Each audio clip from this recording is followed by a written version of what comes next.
మీ చిత్తములో ఉన్నాయో మాకు లేవో మాకు తెలియదు తండ్రి. అయినప్పటికీ ప్రభువా, నిత్య జీవితం అయితే మా కొరకు మీరు వాగ్దానం చేశారు కనుక మేమందరము ఆ నిత్య జీవాన్ని చేరుకొనుటకు, రాబో లోకమునకు మా జీవితాలలో మంచి పునాది వేసుకొనుటకు సహాయము దయచేయండి. పిల్లలందరినీ దీవించండి, ఆశీర్వదించండి. కష్టపడుతున్న బిడ్డలను దీవించండి తండ్రి.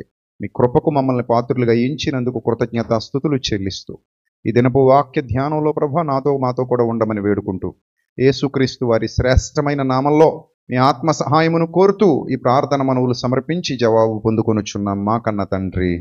ఆమెన్. దయచేసి అందరూ కూర్చోండి. ప్రభు తన విలువైన వాక్కుల చేత మన హృదయాలను తృప్తిపరచున్నట్లుగా దేవుని మాటలతో మన హృదయాలను బలపరుచుకుందాం. సర్వశక్తుడగు దేవుడు, సర్వోన్నతుడగు దేవుడు ప్రతిఫలమిచ్చువాడు అని గత వారాలలో మనం విన్నారు కదా. ప్రతిఫలమిచ్చువాడు. మనం చేసే ప్రతి కార్యానికి, అది మంచిది కానివ్వండి, చెడ్డది కానివ్వండి, అది మంచిదైనను చెడ్డదైనను దేవుడు దానికి తగిన ప్రతిఫలాన్ని మానవులుగా మనందరికీ ఇవ్వాలనుకుంటున్నాడు. అది దైవ నిర్ణయం. కాబట్టి నువ్వు నీ బ్రతుకు కాలంలో ఏం చేస్తున్నావో, నేను నా బ్రతుకు కాలంలో ఏం చేస్తున్నానో అవన్నీ కూడా ఖచ్చితంగా దేవుని యొద్ద ముద్రింపబడుతున్నాయి. ఎందుకంటే ఒక జీవితం ఇది. ఈ జీవితం మనకి చిన్నదిగా కనబడొచ్చు, కానీ దేవుని దృష్టికి నీకు ఇవ్వబడిన జీవితం చిన్నది కాదు. ఇది చాలా చాలా చాలా గొప్పది, చాలా ఉన్నతమైనది, చాలా విలువైనది. మనుషులు మాట్లాడుతూ అంటారు, నా తల మీద రూపాయి పెడితే పావులకు కూడా విలువ చేయను అంటారు. చాలా తప్పు మాట అది. మనుషుల దృష్టిలో ఒకవేళ ఈ జీవితం చిన్నదేమో, కానీ నేను చెప్తున్నాను ఈరోజు దేవుని సేవకుడిగా, దేవుని దృష్టిలో మన జీవితం చిన్నదైతే కాదు, అది చాలా పెద్దది. ఎందుకంటే ఒక జీవితాన్ని ఇలా సృష్టించాలంటే, ఇంత సెట్టింగ్ ఏర్పాటు చేయాలంటే ఎన్ని కోట్ల లక్షల కోట్ల రూపాయలు ఖర్చు అవుతుంది ఒకసారి మానవ లెక్కల్లో ఆలోచించు.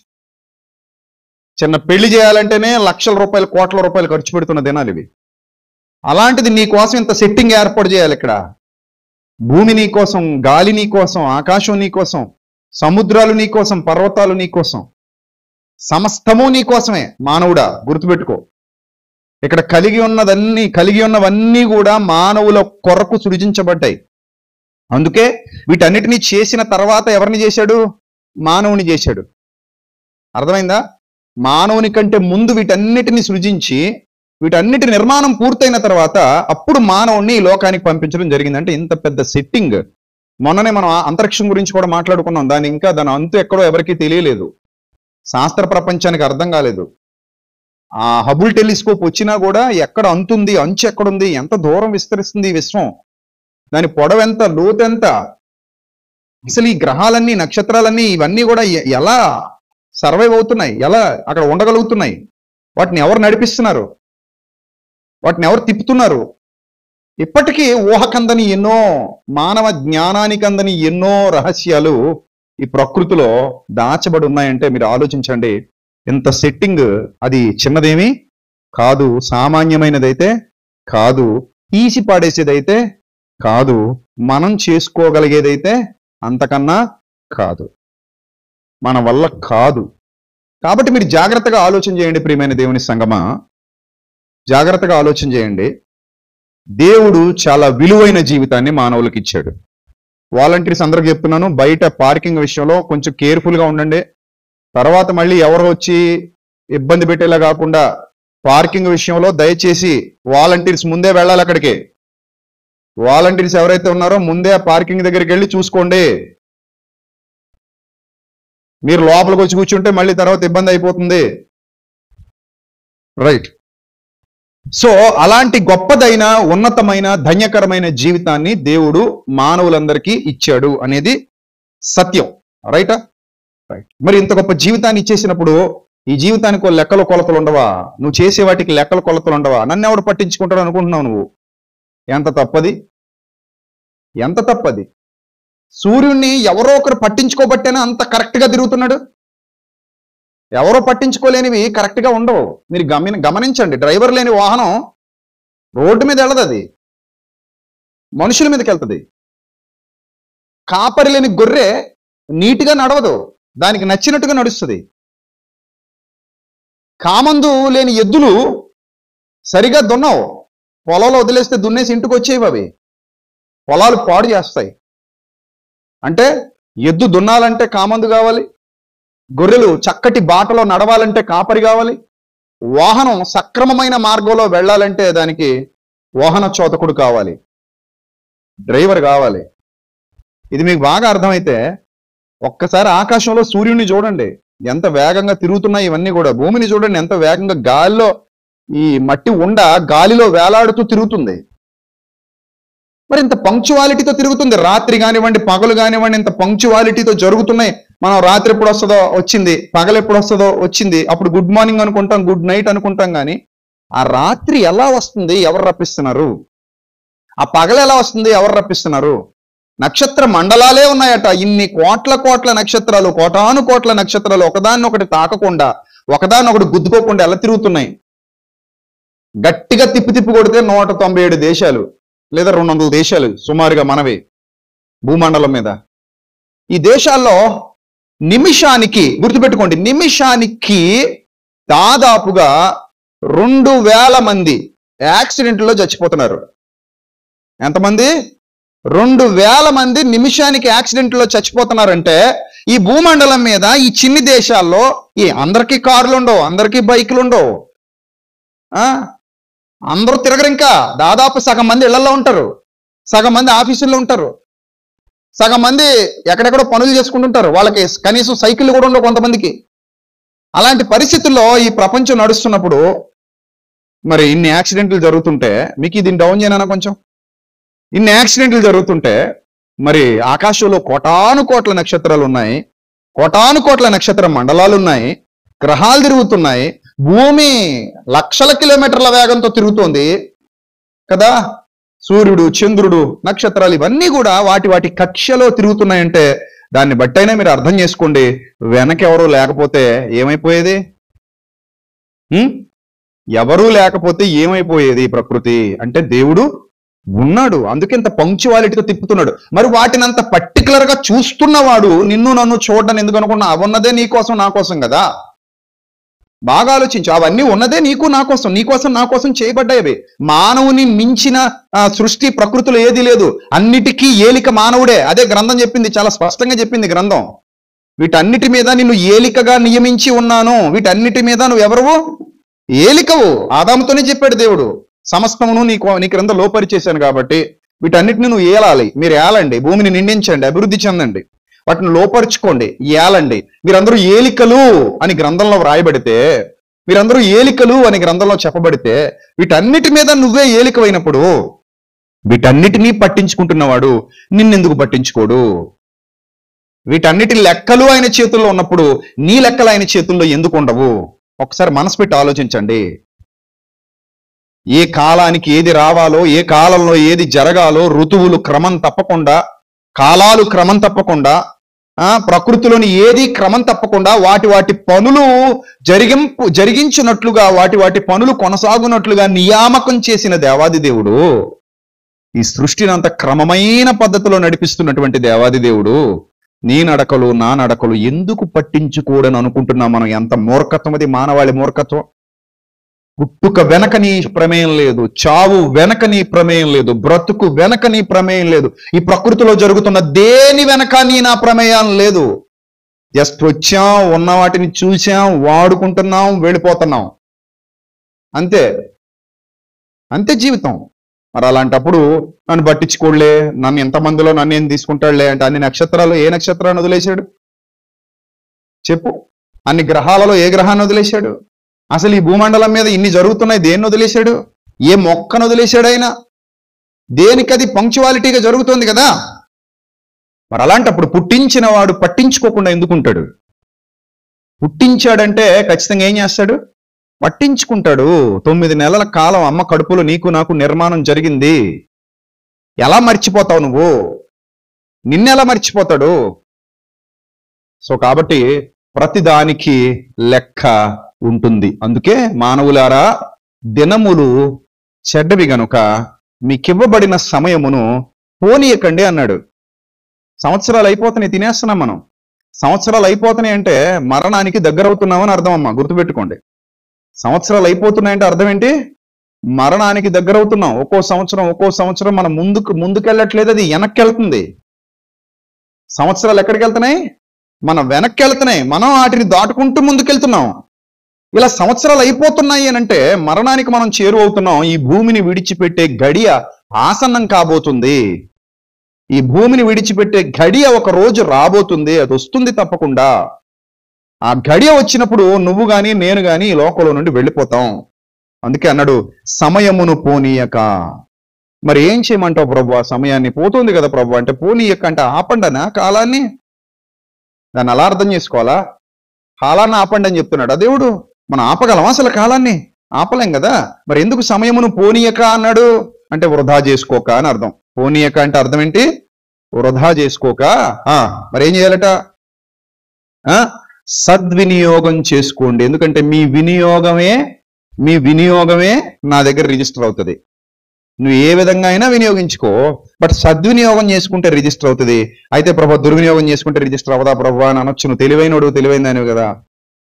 దుర్వినియోగం చేస్తే రిజిస్టర్ అవ్వదు కదా ప్రభు అనొచ్చు. దుర్వినియోగం చేసినా రిజిస్టర్ అవుతుంది.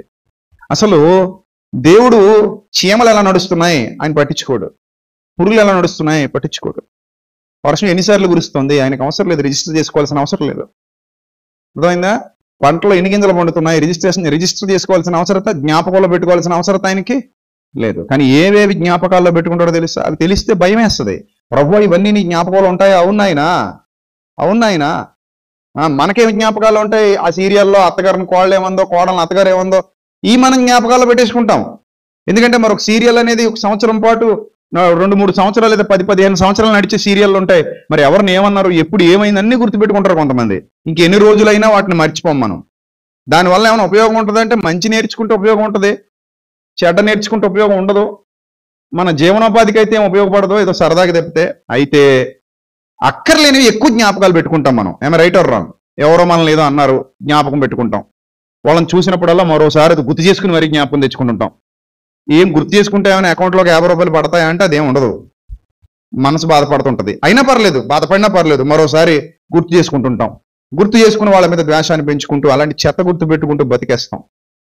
కానీ దేవుడి జ్ఞాపకాల్లో ఏముంటాయి అని ఆలోచిస్తే కొన్ని విషయాలు తలుచుకుంటే భయం వేస్తుంది.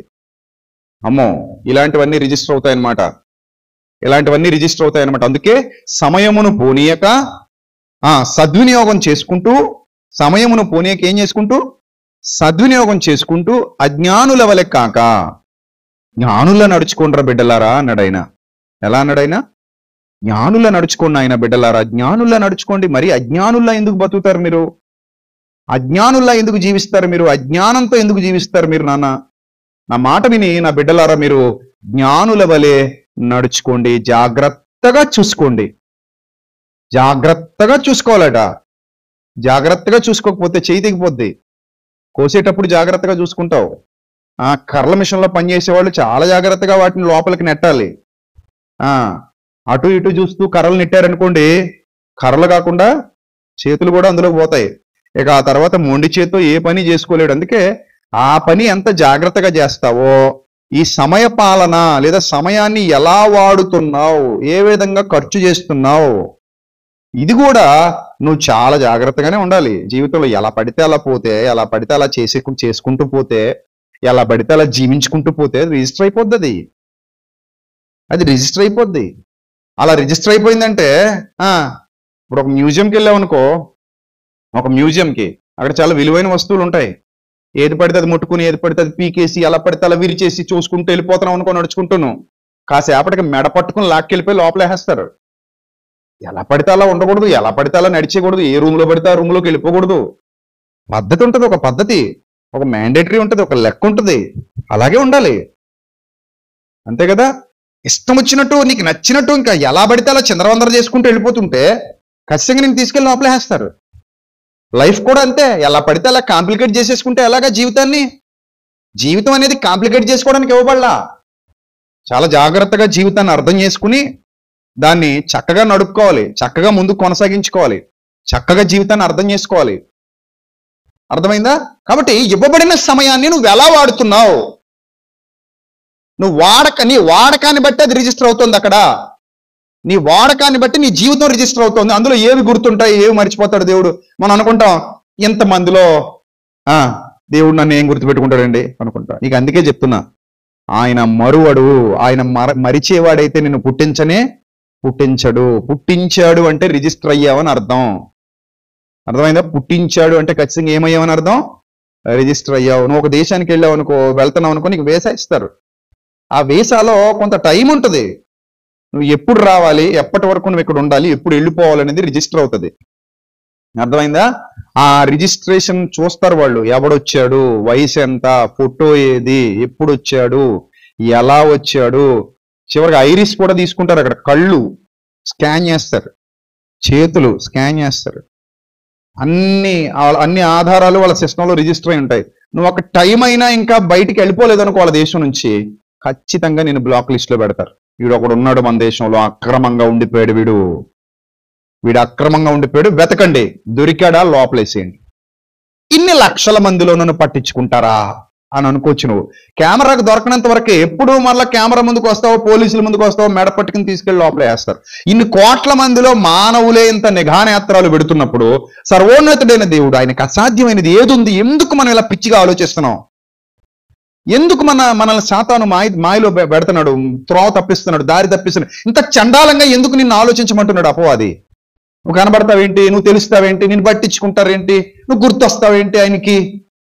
నువ్వు ఎలా జీవిస్తే మాత్రం నిన్నెందుకు పట్టించుకుంటాడు? ఎన్ని లక్షల మందిలో, ఎన్ని కోట్ల మందిలో నువ్వు ఒక లెక్క అని నీ మనస్సులో ఒక చెడ్డ ఆలోచన పుట్టించి నిన్ను తన పని కొరకు వాడుకుంటున్నాడు. అది వాడి టెక్నిక్. నీకు ఎప్పుడైతే ఈ ఆలోచన పదే పదే వచ్చిందో, ఎవరు పని చేస్తావు ఇక? నువ్వు దేవుని పని చేస్తావా, దెయ్యం పని చేస్తావా?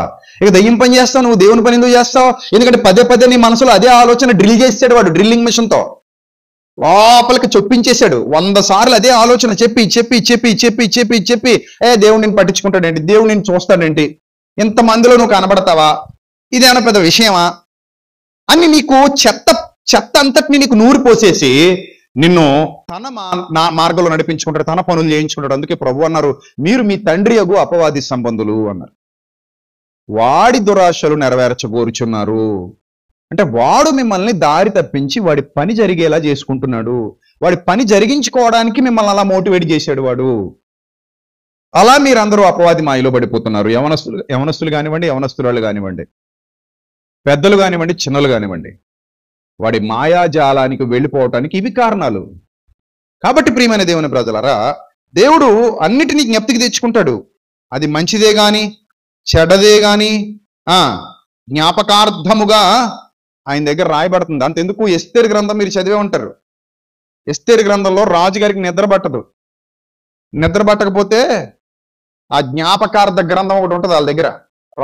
రాజుల దగ్గర ఉండే జ్ఞాపకార్థ గ్రంథం అంటే జరిగిన విషయాలన్నీ వ్రాయించుకుంటారనమాట వాళ్ళు. అది ఒకసారి తెప్పించుకొని చదవమంటాడట. అరే నాయన, ఆ జ్ఞాపకార్థ గ్రంథం పట్టుకురండి, ఆ బుక్ పట్టుకురండి. తెచ్చారట. తెచ్చినప్పుడు చదవండి అని అంటే రాజ్యపు సమాచార గ్రంథం అంటారట దాన్ని. ఏ సమాచారం? రాజ్యపు సమాచారమే. రాజు రాయించుకుంటున్నప్పుడు నీ సమాచారం నీ తండ్రి రాయించకుండా ఉంటాడా? రాజ్యపు సమాచారం రాజు దగ్గర ఉన్నప్పుడు నీ సమాచారం నీ తండ్రి దగ్గర ఉండకుండా ఉంటుందా? ప్రియమైన దేవుని ప్రజలారా, గుర్తుపెట్టుకోండి, ఖచ్చితంగా ఉంటుంది. నువ్వు అనుకోవచ్చు, ఇది నా జీవితం, నాకు చాలా జీవితం ఉంది, నా భార్య, నా పిల్లలు, మా అమ్మ, మా నాన్న, నా ఉద్యోగం, నా వ్యాపారం, నా ఇల్లు, నా ఆస్తి, నా డబ్బు. అరే ఎంత పిచ్చిగా ఆలోచిస్తామంటే మనం ఇవే ఉండవు. మనతో ఫైన్ డే టక్ మన మాయమైపోతాయి. ఏముండవు. మళ్ళీ అంతా వదిలేసి ఇదిగో ఒంటరిగా నిలబడిపోతాం. ఏది నా ప్రయాస? నా కంపెనీ ఎక్కడ ఉంది, నా ఫ్యాక్టరీ ఎక్కడ ఉంది, నా వ్యాపారం ఎక్కడ ఉంది, నా ఉద్యోగం ఎక్కడ ఉంది, నా ఇల్లు ఎక్కడ ఉంది, నా పొలాలు ఎక్కడ ఉన్నాయి, నా ఆస్తులు ఎక్కడ ఉన్నాయి, నా అంతస్తులు ఎక్కడ ఉన్నాయి? ఏముండవు. అలా ఆత్మగా వెళ్ళిపోవడమే, గాల్లో ఎగిరిపోవడమే. చూస్తున్నాం కదా, చూడలేదా మనం ఇంతవరకు? నేను చెప్పింది అబద్ధమా? ఎన్ని చూడలేదండి మనం? ఎన్ని చూడలేదు చెప్పండి, ఎన్ని చూడలేదు? కృష్ణరాజు గారు బతుకున్నప్పుడు మొగల్తూరులో మేము మీటింగ్కి వెళ్ళినప్పుడు అక్కడ ఉన్న కుర్రాళ్ళు, అన్న ఈ 400 ఎకరాలు కృష్ణరాజు గారిది అన్న అంటే 400 ఎకరాలే. అవునన్నా ఈ 400 ఎకరాలు కృష్ణరాజు గారిదేనన్నా, అప్పుడప్పుడు వస్తుంటారు చూసుకోవడానికి. మరి ఇప్పుడు 400 ఎకరాలు ఉన్నాయి, కృష్ణరాజు గారు లేరు. అర్థమైందా? మొగల్తూరు పరిసర ప్రాంతాల్లో 400 ఎకరాలు ఉండొచ్చు ఆయనకి, లేదా భీమవరం పరిసర ప్రాంతాల్లో ఇంకా వందల వేల ఎకరాలు ఉండొచ్చు ఆయనకి. కానీ ఆయన లేరు, వెళ్ళిపోయారు. సో కాబట్టి మనం ఊహించుకునేవి కావు ఇక్కడ. ఆయన ఆలోచనలు ఏంటనేది తెలుసుకోవాలి, ఆయన ఆలోచనలు ఏంటనేది అర్థం చేసుకోవాలి మీరు అందరూ కూడా. సో లైఫ్లో ప్రతిదీ రిజిస్టర్ అవుతోంది, ప్రతిదీ రాయబడుతోంది, నీ నడతలు అన్నీ రాయబడతాయి. రాజ్య సమాచార గ్రంథం పట్టుకురండి బిడ్డలారా అంటే పట్టుకొస్తే చదవండి అన్నాడట. ఆ రాత్రి ఎందుకో నిద్రపట్టలేదట ఆయనకి, రాజుగారికి. నిద్రపట్టలేదు. ఎస్తేరు గ్రంథం 6వ అధ్యాయంలో ఉంటుంది ఈ సమాచారం అంతా కూడా. తెచ్చుకున్నాడు, పిలిపించుకున్నాడు, చదివించుకున్నాడు. 1 by 1 చదువుతున్నప్పుడు మొర్దెకే ఈయన్ని ఎలా కాపాడాడో అదొకటి రాయబడింది అక్కడ. గ్రంథం తెప్పించుకుని రాజు ఆజ్ఞగా రాజు ఎదుట చదివి వినిపింపబడెను. ద్వారపాలకులకు ఇద్దరు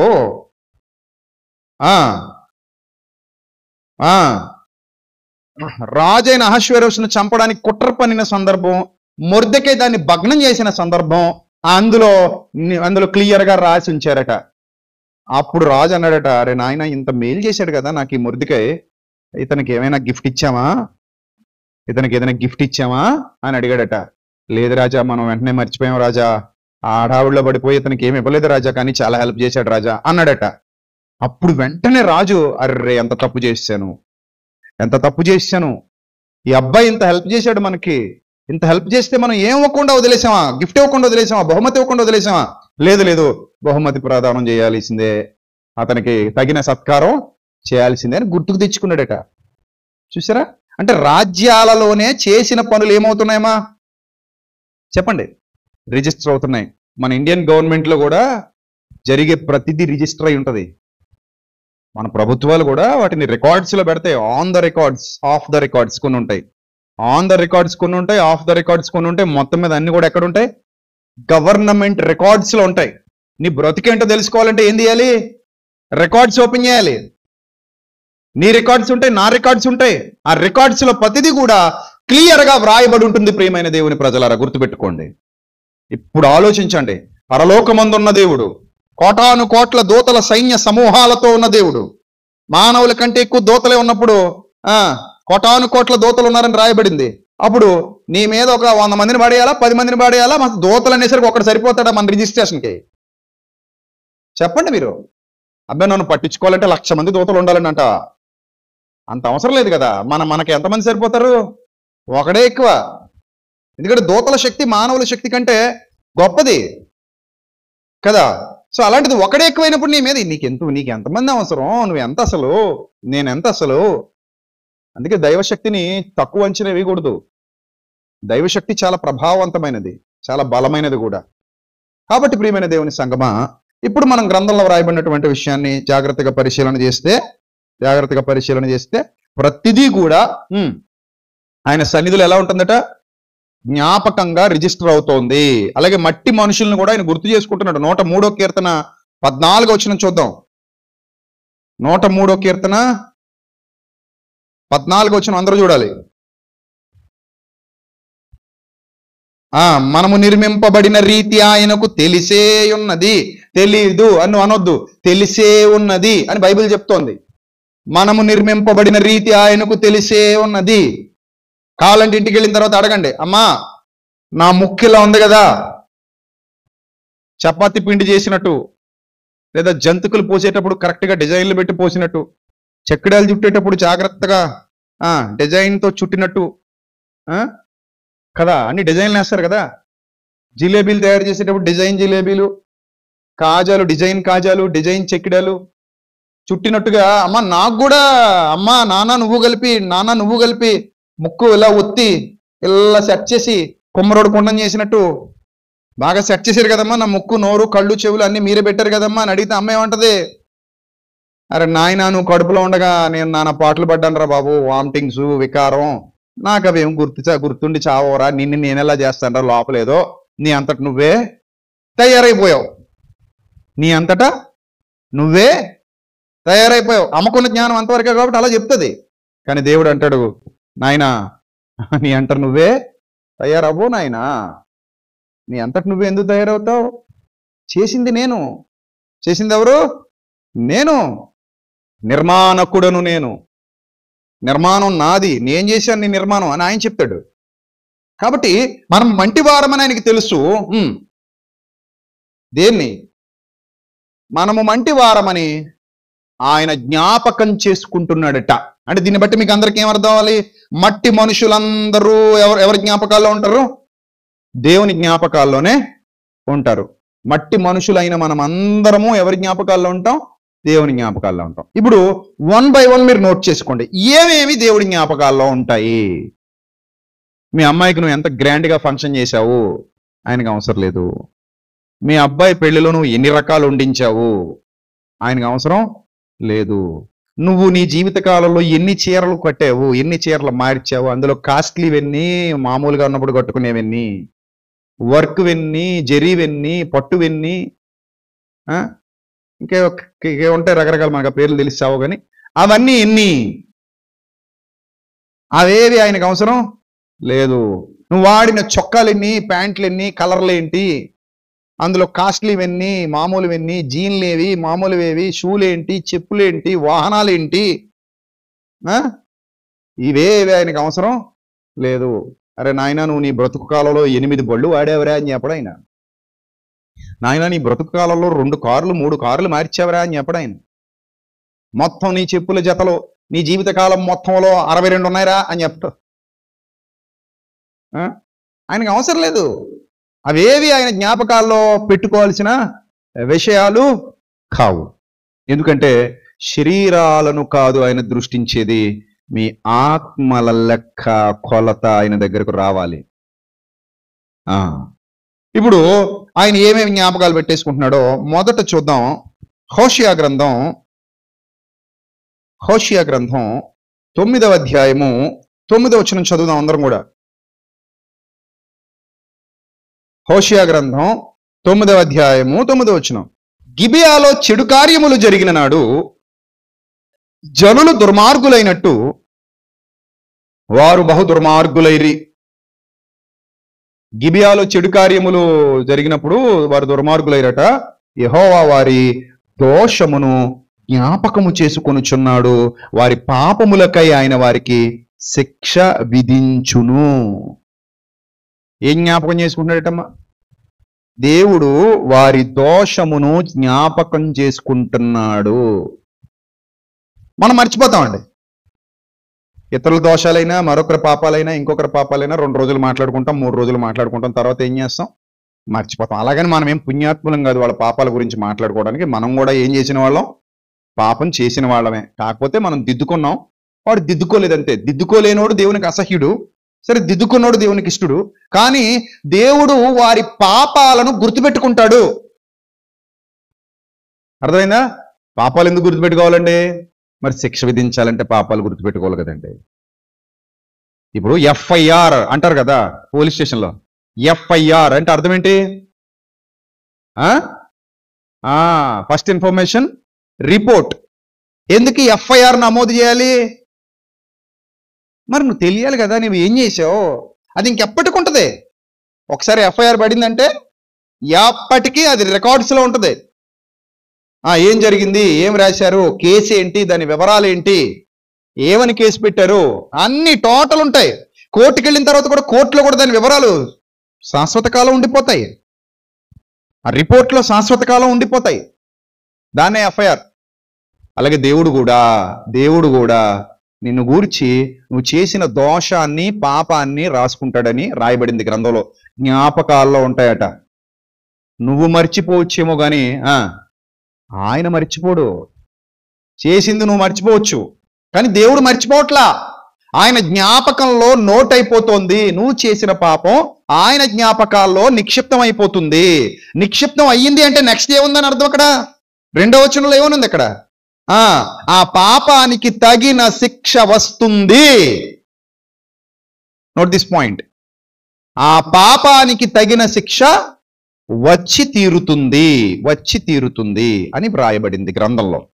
రైట్ రైట్. ఇక మరొక మాట మనం చూస్తే అదే హోషియా గ్రంథం 8వ అధ్యాయము, అదే హోషియా గ్రంథం 8వ అధ్యాయము 13వ వచనం చూద్దాం.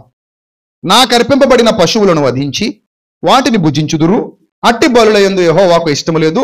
త్వరలో ఆయన వారి దోషమును జ్ఞాపకమునకు తెచ్చుకొని వారి పాపములను బట్టి వారిని శిక్షించును. అంటే చేసే పనికిమాలిన పనులు చేసేస్తూ బలులు ఇస్తున్నారట.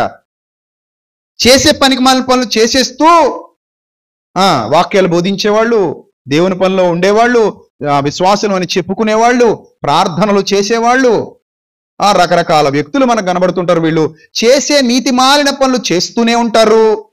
పైపెచ్చు ఏమనుకుంటారు? దేవుడు జ్ఞాపకానికి తెచ్చుకోవడం అనుకుంటూ దేవుని పనిలో ఉన్నాం అనుకుంటారు. గుర్తుపెట్టుకోండి, వారి పాపములను, వారి దోషములను నేనేం చేస్తున్నాను? జ్ఞాపకానికి తెచ్చుకున్నాను. జ్ఞాపకానికి రాగానే ఇమీడియట్గా ఏమొస్తుంది? శిక్ష వస్తుంది. కానీ రిజిస్టర్ అయ్యి ఉంది, ఏదో రోజు వస్తుంది. కేసు హీరింగ్కి వచ్చిందా అంటారు, వస్తుందా రాదా? ఏదో రోజు వస్తుంది. అందాక లోపల రికార్డ్స్లో ఉంది, అంత మాత్రం వదిలేశారని కాదు. ఏదో రోజు బయటకు వస్తుంది, తవ్వితే అది హీరింగ్కి వస్తుంది. ఈరోజు కాకపోతే రేపు. అన్ని కేసుల్లో కొంచెం లేట్ అవ్వచ్చు కానీ వస్తుంది. ఎక్కడికి పోతుంది? ఒకసారి ఫైల్ అయిపోయిందంటే ఎక్కడికి పోద్ది? అలాగే నువ్వు చేసేవన్నీ రిజిస్టర్ అవుతున్నాయి. అందులో ముఖ్యంగా దేవుడికి జ్ఞాపకం వస్తున్నవి ఏంటట? నీ పాపం. తర్వాత కీర్తనల గ్రంథం 79వ కీర్తన, కీర్తనల గ్రంథం 79వ కీర్తన 8వ వచనం. కీర్తనల గ్రంథం 79వ కీర్తన 8వ వచనం జాగ్రత్తగా చూద్దాం. మేము బహుగా కృంగి ఉన్నాము, మా పూర్వుల దోషములు జ్ఞాపకము చేసుకొని నీవు మా మీద కోపముగా నుండకము అన్నాడు. ఏంటట? మా పూర్వుల దోషములు జ్ఞాపకం చేసుకొని, మా పూర్వుల దోషములు, మా పూర్వకాలపు మా వాళ్ళు ఎవరైతే ఉన్నారో వాళ్ళ దోషాలు జ్ఞాపకం చేసుకుని అన్నాడు. అంటే దీన్ని బట్టి మీకు ఏమర్థమవుతుంది ప్రియమైన దేవుని సంగమా? పూర్వుల జ్ఞాపకాలేంటి, మీ జ్ఞాపకాలేంటి? జ్ఞాపకాలు ఏమవుతున్నాయి? దోషాలు ఏమవుతున్నాయి? జ్ఞాపకానికి వస్తున్నాయి. దోషాలు జ్ఞాపకానికి వస్తున్నాయి. ఇప్పుడు మీరు చెప్పండి, నేను ఏ దోషం చేయలేదని వాళ్ళు చేయొద్దండి. నా చిన్నతనం నుంచి ఇప్పటి వరకు నాకు నా బ్రతుకులో దోషమే జరగలేదన్న వాళ్ళు ఎవరైనా ఉన్నారా? నా చిన్నతనం నుంచి ఇప్పటి వరకు నా జీవితంలో, నా బ్రతుకులో ఏనాడు ఎప్పుడు దోషం అనున్నది జరగలేదు అనేవారు ఎవరైనా ఉన్నారు ఇక్కడ దేవుని సన్నిధిలో? నేను అడుగుతున్నాను మిమ్మల్ని. ఎవరు లేరు కదా, ఎందుకంటే నీతిమంతులు లేడు, ఒక్కడును లేడు. అంటే మన దోషాలు రిజిస్టర్ అయిపోయాయి. మరి రిజిస్టర్ అయిపోయిన దోషాలు ఎలా దేవుని జ్ఞాపకంలో నుంచి పోవాలి? గుర్తుపెట్టుకోండి, దేవుని జ్ఞాపకంలో నుంచి నీ దోషం పోవాలి అంటే చూడండి, ఒక మాట వ్రాయబడింది, నేను చూపిస్తాను.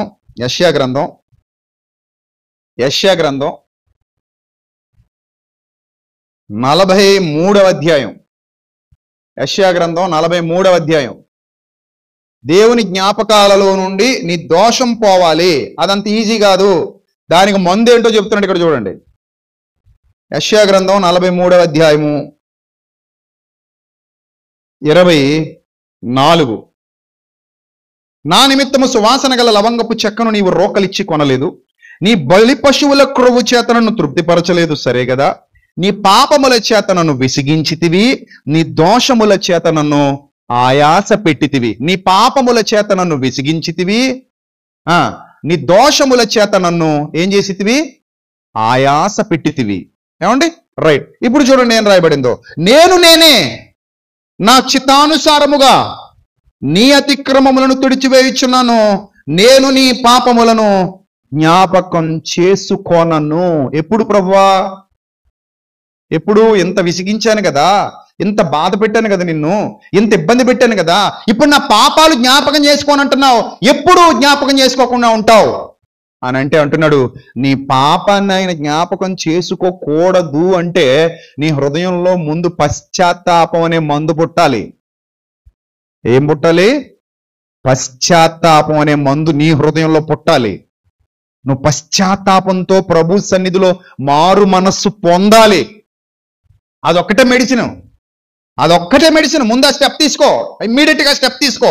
మొదట హృదయంలో వాక్యం విత్తబడిన వెంటనే అవును ప్రభువా, నేను పాపిని ప్రభువాను ఒప్పుకుని పశ్చాత్తప్తురాలవై ఎప్పుడైతే దేవుని సన్నిధిలో నీ హృదయాన్ని కుమ్మరిస్తావో అదొక్కటేనట మెడిసిన్.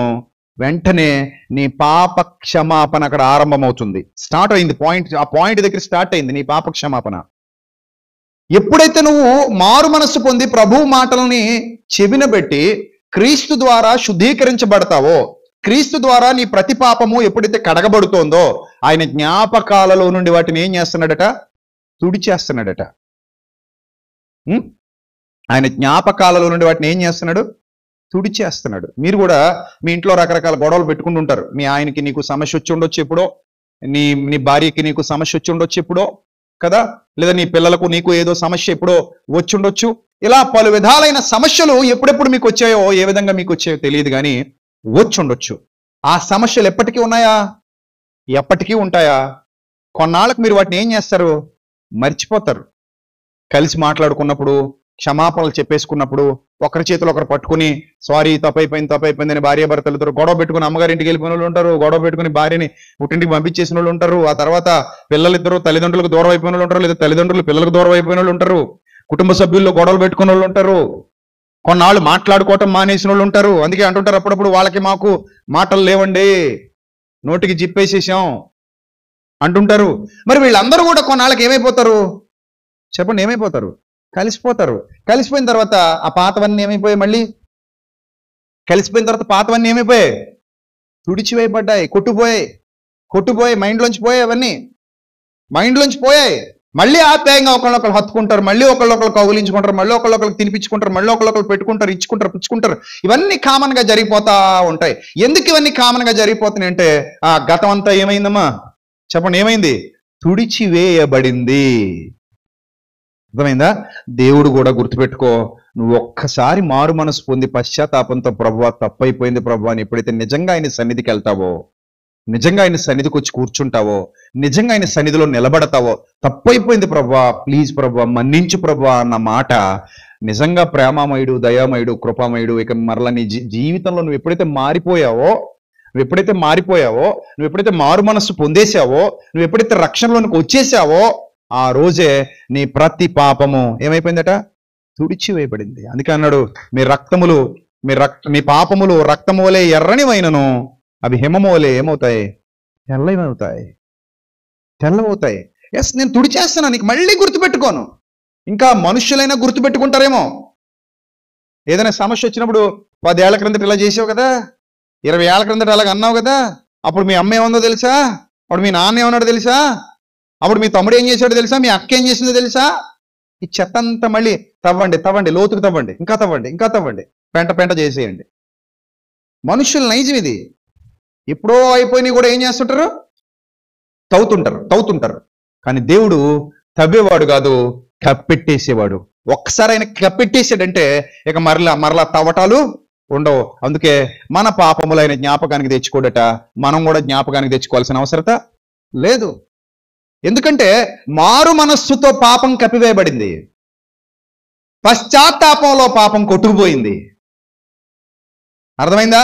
పశ్చాత్తాపంలో పాపం కొట్టుకుపోయింది, మారు మనస్సుతో పాపం కప్పివేయబడింది. ఇక మరలా అది పైకి రాదు. కలుపు మందు కొడితే మొక్కలు ఎలాగైతే మాడిపోతాయో అలాగా పశ్చాత్తాపం అనే మందు కొట్టినప్పుడు, మారు మనస్సు అనే మందు కొట్టినప్పుడు మన పాపాలు కూడా మాడి మసైపోతున్నాయి. ఎందుకంటే దేవుడు అంతకంటే గొప్ప మందునిచ్చాడు, క్రీస్తు రక్తం అనే మందుతో. క్రీస్తు రక్తం అనే మందుతో మనల్ని అందరినీ శుద్ధీకరించాడు గనుక, మన జీవితాలను శుద్ధీకరించాడు గనుక అవి అక్కడితో ఏమైపోయాయి?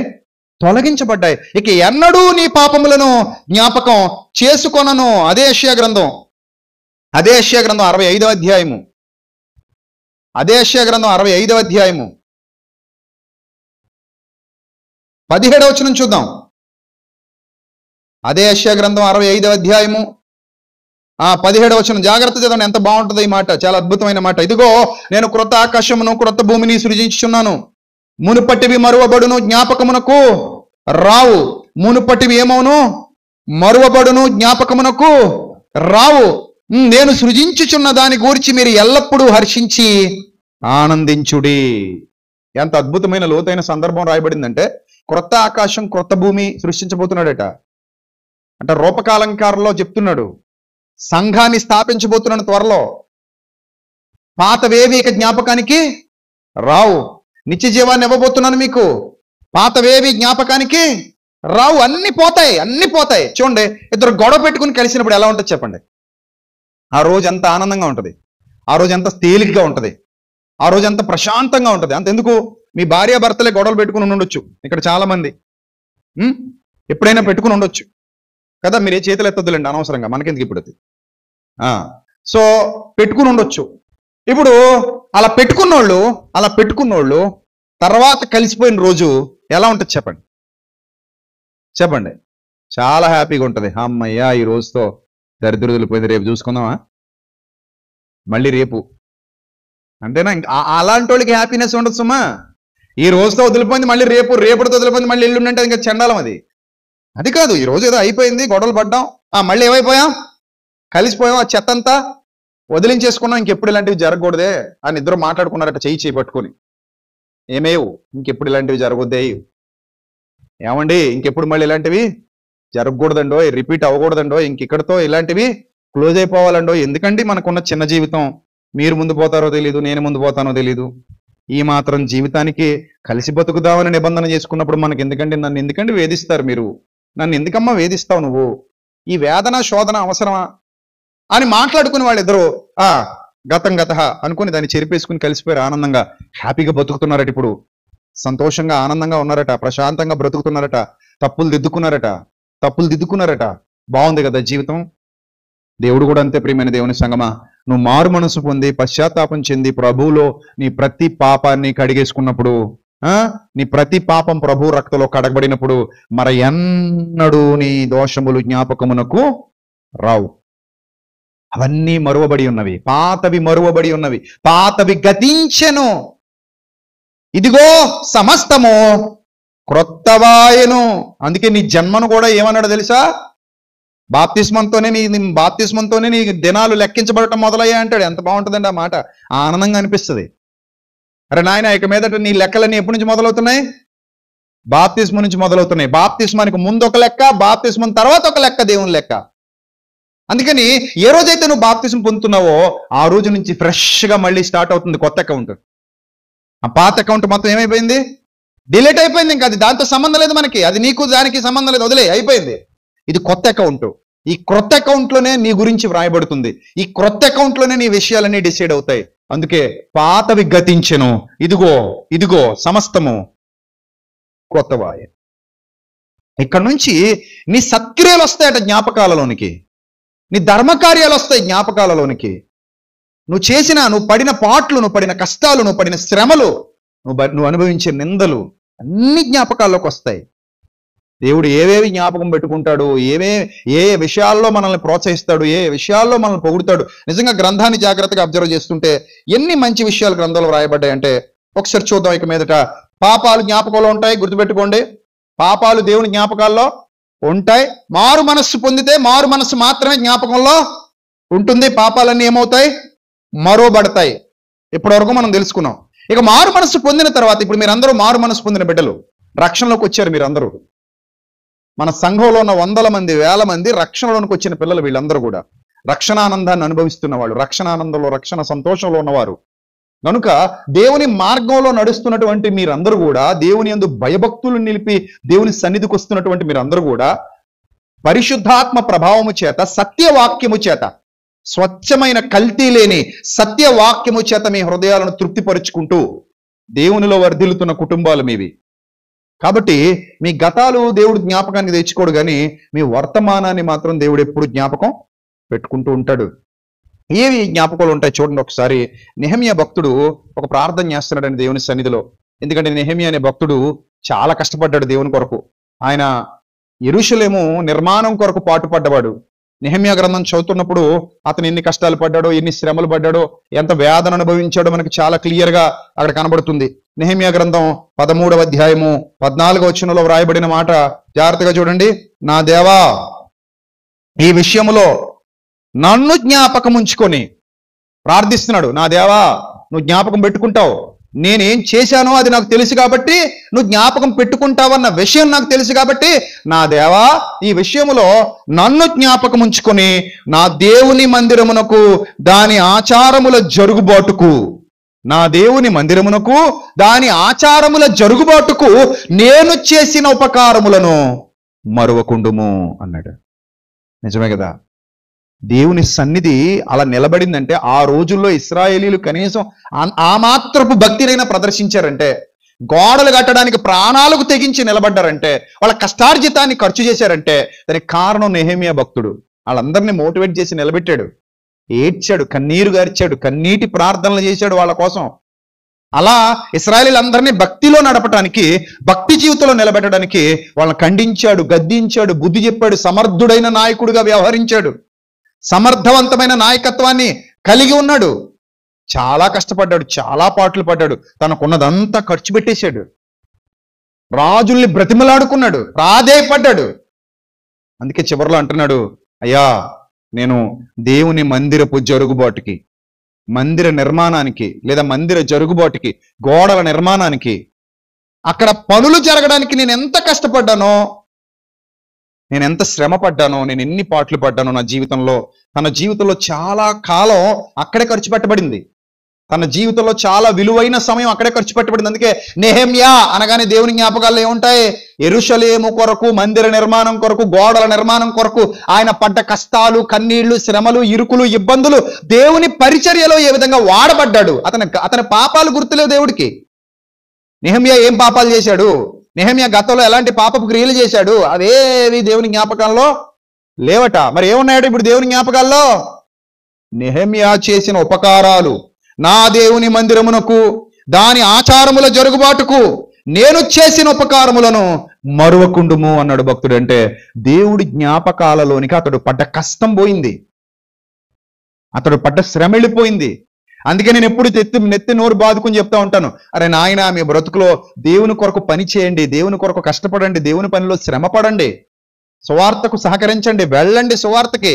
నిన్న మొన్న మన పిల్లలు ఏజెన్సీకి వెళ్ళొచ్చారు, అక్కడ తెరల మీద సువార్త ప్రకటన చేసి వచ్చారు. సువార్తకు వెళ్ళండి, కష్టపడండి, శ్రమ పడండి, దేవుని పనిలో వాడబడండి, దేవుని మందిర పరిచర్యలో వాడబడండి, ఆయన కొరకు జీవించండి. ఎందుకంటే ఇవి రిజిస్టర్ అవుతారే నాయన, ఇవి మీకు మేలు, దీవెన, ఆశీర్వాదం, మీ కుటుంబాలకు దీవెన. పిల్లలు, భార్య, భర్త అందరూ కలిసి దేవుని పనిలో ఉంటే అది నిజంగా దీవెన. దేవుని సన్నిధిలో కష్టపడినప్పుడు అది దీవెన, అది ఆశీర్వాదం. అది నేను ఎప్పుడు మొత్తుకొని చెప్తాను, కానీ కొంతమంది తలకెక్కదు, కొంతమంది తలకెక్కదు. ఇది నిజం, ఇది పచ్చి నిజం, గ్రంథంలో రాయబడింది. నెహెమ్యా ఏమైనా అడిగాడా, ప్రభువా నేను నా సొంతానికి నేను ఏమైతే చేసుకున్నానో జ్ఞాపకం తెచ్చుకుని ఏమైనా ఉందా గ్రంథంలో? నేను ఇల్లులు కట్టుకున్నాను, లేదా పెళ్లి చేసుకున్నాను, నా పిల్లలకి అంత సమకూర్చాను, ఇంత సమకూర్చాను, లేదా నేను చేసుకున్న యాత్రలు ఇలా ఉన్నాయి, నా ప్రయత్నాలు ఇలా ఉన్నాయి, నా వ్యాపారాలు ఇలా ఉన్నాయి, నా ఉద్యోగాలు ఇలా ఉన్నాయి, నేను ఎంత శ్రమ పడ్డాను, అంత శ్రమ పడ్డాను, ఇవన్నీ జ్ఞాపకానికి తెచ్చుకో అని అన్నాడా? మరి ఏమన్నాడు? మీరే చదవండి గ్రంథంలో ఏమన్నాడు. నెహెమ్యా లాంటి భక్తుడే అంటున్నాడు, దేవా దేవా ఈ విషయంలో నన్ను జ్ఞాపకం పెట్టుకో, ఈ విషయంలో ఏం చేసేయి, నన్ను జ్ఞాపకం పెట్టుకో, నా దేవుని మందిరమునకు దాని ఆచారముల జరుగుబాటుకు నేను చేసిన ఉపకారములను మరువకు అని ప్రార్థించాడు. నిజం, ఆయన ఎందుకు మర్చిపోతాడు? ఇవన్నీ ఆయన జ్ఞాపకాల్లో ఉంటాయి. 31వ వచనం, నా దేవా మేలుకై నన్ను జ్ఞాపకముంచుకొనుము. చూసావా ఏమంటున్నాడు? 31వ వచనం చివరి మాట, నెహెమ్యా గ్రంథం 13వ అధ్యాయం చిట్ట చివరి మాట, 31వ వచనం చిట్ట చివరి మాట, నా దేవా మేలుకై నన్ను జ్ఞాపకముంచుకొనుము, మేలుకై నన్ను జ్ఞాపకముంచుకొనుము. 29వ వచనంలో కూడా వ్రాయబడిన చదువుదాం, నా దేవా వారు యాజక ధర్మపు నిబంధనను, లేవీయుల నిబంధనను అపవిత్రపరిచిరి గనుక వారిని జ్ఞాపకం ఉంచుకొనుము. చూసారా, పాపాలు జ్ఞాపకం పెట్టుకుంటాడు, సత్కార్యాలు కూడా జ్ఞాపకం పెట్టుకుంటాడు. నీ దినముల లెక్కలో, నీ దినముల కొలతలో నువ్వు దేవుని కొరకు చేసింది జ్ఞాపకమే. నువ్వు దేవుని కొరకు పడిన కష్టం, అది చిన్నదా పెద్దదా, వాట్ ఎవర్ ఇట్ మే, అది చిన్నదా పెద్ద ఏదైనా కానివ్వు, అది జ్ఞాపకమే, అది జ్ఞాపకమే. కుర్రాళ్ళు ఉంటారు, వస్తుంటారు, ఆదివారం మాత్రమే మీరు వస్తారు. చాలా మంది ఆదివారం మాత్రమే వస్తారు, కానీ కొంతమంది పిల్లలు ఉన్నారు ఇక్కడ, శ్రీని కానివ్వండి, అప్పారావు కానివ్వండి, చాలా మంది కుర్రాళ్ళు ఉన్నారు ఇక్కడ ఉన్న కుర్రాళ్ళు. పేర్లు చదవడం నా వల్ల కాదు, కానీ ఇప్పుడు వీళ్ళందరూ ఎప్పుడు పడితే అప్పుడు వస్తుంటారు ఇక్కడికి వెళ్ళి. టీం అంతా అడగండి, వాళ్ళని చెప్తారు. ఎప్పుడు పడితే అప్పుడు వస్తారు వీళ్ళు, వచ్చి ఏదో పని చేసుకుని వెళ్ళిపోతుంటారు. ఆదివారం మాత్రమే వస్తే పనులన్నీ పూర్తిగా వస్తారు వాళ్ళు. అలాగే మీటింగ్లు జరుగుతుంటాయి, మన దగ్గర ఎప్పుడు మీటింగ్ అయితే అప్పుడు వెళ్తాం. కానీ కొంతమంది తమ్ముళ్ళు చెల్లెమ్మలు ఉన్నారు, ఎక్కడ మీటింగ్ అయినా వాళ్ళు వస్తూ ఉంటారు. వాళ్ళు అక్కడ వాళ్ళు కష్టపడుతుంటారు, వాళ్ళకి పని చేస్తుంటారు. దూరమైనా వస్తుంటారు, కొంతమంది శ్రమ పడుతుంటారు, కొంతమంది కొన్ని పనులకే సహకరిస్తారు, కొంతమంది అన్ని పనులకి సహకరిస్తారు, కొంతమంది ఏ పనికి సహకరించరు. మీరు ఆలోచించండి, నువ్వు రాసినా రాయకపోయినా, చూసినా చూడకపోయినా, ఇచ్చినా ఇవ్వకపోయినా, నడిచినా నడవకపోయినా, మాట్లాడినా మాట్లాడకపోయినా, బ్రతికినా బ్రతకకపోయినా సమయం వెళ్ళిపోతుంది. ఏం చేస్తే అదే ఉంటది అక్కడ. అర్థమైందా నీకు? ఏం చేస్తే అదే ఉంటది. నువ్వేం చేస్తే అదే ఉంటది. నువ్వేం పెడితే అదే ఉంటది. నువ్వేం వేస్తే లోపల అదే ఉంటది. అలాగే నువ్వేం బ్రతికితే అదే ఉంటది. నువ్వు బ్రతికిందే ఉంటది. అందులో వ్యర్థమైనవి ఎన్ని ఉంటాయి, అర్థవంతమైనవి ఎన్ని ఉంటాయి. గుర్తుపెట్టుకో, ఇక్కడ నెహెమ్యా ప్రార్థన చూడు. భక్తుడు నీ కళ్ళ ముందు, నా కళ్ళ ముందు నన్నైనా నిన్నైనా ఇన్స్పైర్ చేసేది ఈ భక్తుల జీవితాలే. ఈ భక్తుల జీవితాలే. ఈ భక్తుడు ఏమన్నాడంటే, ప్రభువా వాళ్ళు ఎంత ద్రోహం చేశారో, వాళ్ళు ఎన్ని దుర్మార్గపు క్రియలు చేశారో, వారు యాజక ధర్మాన్ని, యాజక ధర్మపు నిబంధనను, లేవీయుల నిబంధనను అపవిత్ర పరిచిరి గనుక వారిని జ్ఞాపకం చేసుకో, నా మేలుకై నన్ను కూడా జ్ఞాపకం చేసుకో. ప్రభువా నేను ప్రయాసపడుతున్నాను, జ్ఞాపకం చేసుకో. నేను శ్రమ పడుతున్నాను, జ్ఞాపకం చేసుకో. నేను కష్టపడుతున్నాను, జ్ఞాపకం చేసుకో. నెహెమ్యా గ్రంథం 6వ అధ్యాయం 14వ వచనం జాగ్రత్తగా చూద్దాం. నెహెమ్యా గ్రంథం 6వ అధ్యాయం 14వ వచనం, నా దేవా వారి క్రియలను బట్టి. దేనిని బట్టి అమ్మా? అందరూ చెప్పాలి. దేనిని బట్టి? ఈ టోబియా సన్బల్లట్ అనే దొంగలు ఉన్నారు ఆ రోజుల్లో. నెహెమ్యా గారు ఎంతో కష్టపడుతుంటే ఆయన మీద బురద జల్లడం, ఆయన ఇబ్బంది పెట్టడం, ఆయన బాధ పెట్టడం, ఆయన శ్రమ పెట్టడం, అంతే కదా. దేవుని సేవకుడు కష్టపడుతుంటే సాతాను కూడా అతని మీద రాళ్ళు వేయడానికి ప్రయత్నాలు చేస్తూ ఉంటాడు. దేవుని సేవకుడు కష్టపడుతూ ఉంటాడు, గోడలు కట్టే పనిలో ఉన్నాడు, నిర్మాణంలో ఉన్నాడు, దేవుని నిర్మాణంలో ఉన్నాడు. అప్పుడు చూడండి వాళ్ళు ఏమంటున్నారట 6వ అధ్యాయంలో, దేవా వారి క్రియలను బట్టి టోబియాను సన్బల్లటును నన్ను భయపెట్టాలని కనిపెట్టి ఉన్న ప్రవక్తలను, నన్ను భయపెట్టాలని కనిపెట్టి ఉన్న అబద్ధ ప్రవక్తలను, నెక్స్ట్ నోవద్యాను ప్రవక్తిని జ్ఞాపకం చేసుకో ప్రభువా అని అడిగాడట. జ్ఞాపకం చేసుకో తండ్రి. సో ఒక సేవకుడు ఏడుస్తూ చేస్తున్న ప్రార్థన, జ్ఞాపకం చేసుకో ప్రభువా, జ్ఞాపకం చేసుకో. ఎందుకంటే నిందలు వేయడానికి, అబద్ధాలు ప్రచారం చేయడానికి, లేదా మోసం చేయడానికి చాలా మంది ట్రై చేస్తూ ఉంటారు. అవి కొంతమంది షేర్ చేస్తుంటారు. మీకు ఒక చిన్న విషయం చెప్తాను. నేను నవ్వుకున్నాను మొన్న. ఎవరో ఆగంతకుడు, పేరు ఊరు లేనివాడు నా గురించి ఒక వీడియో పెట్టి అన్నాడట. నేను అసలు చూడలేదు, అది నాకు చెప్పడం. ఆ వీడియో పెట్టి అన్నాడట, ఇదిగో విజయప్రసాద్ రెడ్డి త్వరలో నేను విదేశాల్లో చేసిన రాసలీలన్నీ బయట పెడతాం అన్నాడట. ఎక్కడ? విదేశాల్లో. దాన్ని చాలా మంది చక్కగా షేర్ చేస్తూ, తొందరగా పెట్టవయ్య బాబు, నువ్వు తొందరగా పెడితే మేము చూసి షేర్ చేస్తాం, మేము రెడీగా ఉన్నాం ఇక్కడ. దేనికి? ఈడెప్పుడు దొరుకుతాడా, ఎప్పుడు ఇన్ని చెడ్డ చేసేద్దామా, ఎప్పుడు ఇన్ని భయంకరంగా చిత్రీకరించేద్దామని ఆనందంగా ఎదురు చూస్తున్నాం మేము అని అన్నారట. నేను అస్సలు పట్టించుకోలేదు. నేనేమన్నానంటే, మన కుర్రాళ్ళ వీడియో నాకు పంపించినప్పుడు, తొందరగా పెట్టమనంటారా, నేను కూడా చూస్తానన్నాను. ఆడెవడో గాలోడు గాలి మాట మాట్లాడాడు. సరే తొందరగా పెట్టమనండి. విదేశాల దాకెందుకు, స్వదేశాల్లో ఎవరితో రాసలీలలు జరిపామో అవి కూడా పెట్టమనండి. ఆడికి బంపర్ ఆఫర్ అని చెప్పండి ఆ గాలుడికి. ఆ రాసలీల వీడియో బయట పెట్టగానే మళ్ళీ బైబిల్ పట్టుకోనని సవాల్ చేశాడు మా అన్నయ్య అని చెప్పండి అని చెప్పాను. మళ్ళీ బైబిల్ పట్టుకోడని సవాల్ చేసి చెప్పాడు మా అన్నయ్య అని చెప్పండి నాన్న. ఇలాంటి గాలోళ్ళు గాలి మాటలు మాట్లాడుకుంటూ చాలా మంది వస్తారు. వాళ్ళందరినీ పట్టించుకునేంత ఖాళీ మనకి లేదు. కానీ ప్రతి మాట దేవుని జ్ఞాపకాల్లో ఉంటది. నా వీడియోలు అక్కర్లేదు, కనీసం నా ఆడియోలు పెట్టి ఎవరితోనే అసభ్యంగా మాట్లాడితే అని చెప్పండి అన్నాను. వీడియోల దాకా వెళ్ళక్కర్లేదు, జస్ట్ ఆడియో పెట్టు. అది ఫేక్ అయి ఉండకూడదు అంతే. నా ఒరిజినల్ ఆడియో ఉంటే పెట్టు. ఎవరితోనే అసభ్యంగా మాట్లాడినవి, ఎవరితోనే అసభ్యంగా చాటింగ్లు చేసిన నాకు చాలు పెట్టు. ఒరిజినల్ ఉంటే పెట్టు. అంత దమ్మున్నోడే ఇంత రోషం కలిగి మాట్లాడుతున్నానంటే అంటే గాలిగాళ్ళు 100 మంది వస్తారండి. గాలోళ్ళు. I don't care anybody. నేనేంటో నాకు తెలుసు, నా కుటుంబానికి తెలుసు, నా ప్రభువుకు తెలుసు, నా సంఘానికి తెలుసు, నాతో పాటు ఉన్న నా తమ్ముళ్లకు చెల్లెమ్మలకు తెలుసు.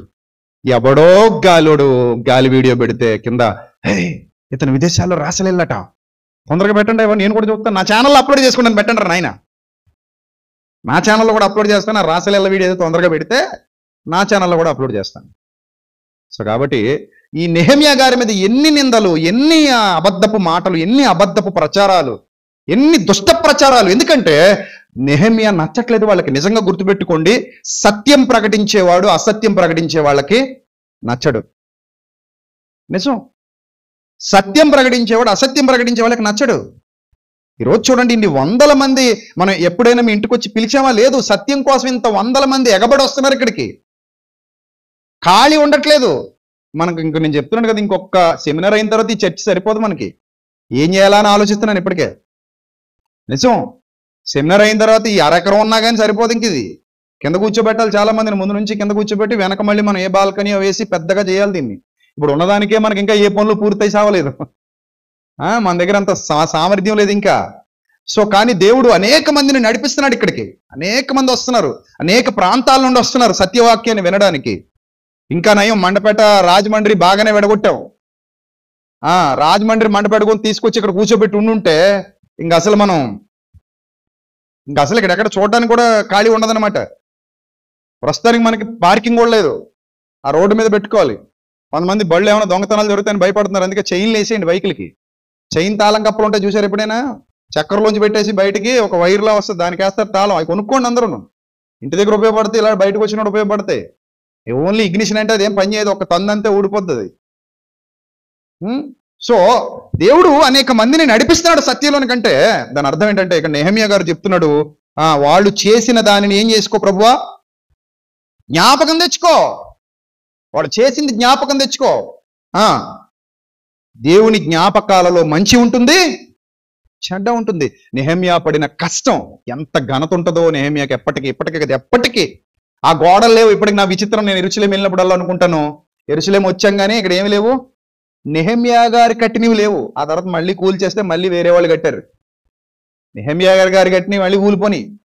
యేసుప్రభు కాలంలో రాతి మీద రాయి నిలిచి ఉండకుండా పడిపోయే దినాలు వస్తాయి. యెరూషలేముకి వచ్చాయి. దేవాలయం కూలిపోయింది, గోడలు కూడా చాలా మటుకు కూలిపోయి ధ్వంసం అయిపోయాయి. నెహెమ్యా గారి కష్టం పోయింది కానీ నెహెమ్యా గారి దేవుని జ్ఞాపకాల్లోంచి పోలేదు. అది గొప్ప. అర్థమైందా? నేను ఒకటే అనుకుంటాను, సెమినార్ అయిపోద్దా, 6వ రోజు మీరు అందరూ వెళ్ళిపోతారు ఇళ్ళకి, 7వ రోజు మేము ఇక్కడ ఉంటాం. 7వ రోజు ఏం జరుగుతుంటుందో తెలిసి ఇక్కడ టెంట్లు ఇప్పడం, కార్పెట్లు మడత పెట్టడం, కుర్చీలు ఎక్కించడం, సప్లై సామాన్ ఎక్కించడం, అన్ని శుభ్రంగా తుడవటం, ఏమైనా రిపేర్లు ఉంటే మళ్ళీ చేసుకోవడం, ఆ తర్వాత ఎలా జరిగిందన్న విషయాల గురించి మాట్లాడుకోవటం, లాస్ట్లో ఏమేమైతే సెటిల్మెంట్లు ఉన్నాయో ఇచ్చేవి పుచ్చుకునేవి ఏవైతే ఉన్నాయో అవన్నీ చూసుకోవడం, ఇవన్నీ చేసేటప్పుడు ఎవరు ఉండరు ఇక్కడ. అప్పుడు అనిపిస్తుంది, ప్రభువా వచ్చిన వారందరూ వెళ్ళిపోయారు, జరగాల్సిన కార్యం జరిగిపోయింది, ఇక్కడ అన్ని సర్దేస్తున్నాం, కానీ నీ జ్ఞాపకాల్లో నుండి దేన్ని సర్దలేము. ఇక్కడ అన్ని తీసేస్తున్నాం, కానీ మా కష్టం నీ జ్ఞాపకాలలో నుండి తీసివేయటం ఎవరి వల్ల కాదు. ఎందుకంటే దేవుని బట్టి నెహెమ్యా పడిన కష్టం, గోడలు పోవచ్చు, ఆ తర్వాతి కాలంలో గోడలు కూలిపోవచ్చు, కానీ నెహెమ్యా చరిత్ర కూలిపోయిందా? నెహెమ్యా భక్తి జీవితం కూలిపోయిందా? రాజు దగ్గర గిన్నెందిస్తూ ఏడుస్తున్నాడట, ఏమయ్యా బాబు ఇది వరకు ఎప్పుడు వల్ల లేవే, చాలా ఆనందంగా ఉండేవాడివి, నవ్వుతుండేవాడివి, ఏంటి ముఖం ఎందుకు వికారంగా అయిపోయింది, నువ్వు ఎందుకలా బాధగా ఉన్నావు, నువ్వు ఎందుకలా దిగులుగా ఉన్నావు నెహెమ్యా, వాట్ హ్యాపెన్ అని అడిగాడట. నీకు వ్యాధి ఏమి లేదు కదా, అని ముఖం ఎందుకంత విచారంగా ఉంది, ఎందుకలా ఏడుస్తున్నావు, నువ్వు ఎందుకలా బాధపడుతున్నావు అని అడిగితే నెహెమ్యా అంటున్నాడట, రాజా నా పితరులు సమాధులుండే పట్టణం పాడైపోయిందయ్యా, దాని గుమ్మములు అగ్నితో కాల్చేశారయ్యా, నా దేవుని పట్టణంగా, నా దేవుని పిల్లలు నివసించే పట్టణంగా పిలువబడినటువంటి ప్రాంతం అంతా కూలిపోతుంటే బాధగా ఉందయ్యా అని ఏడ్చాడట.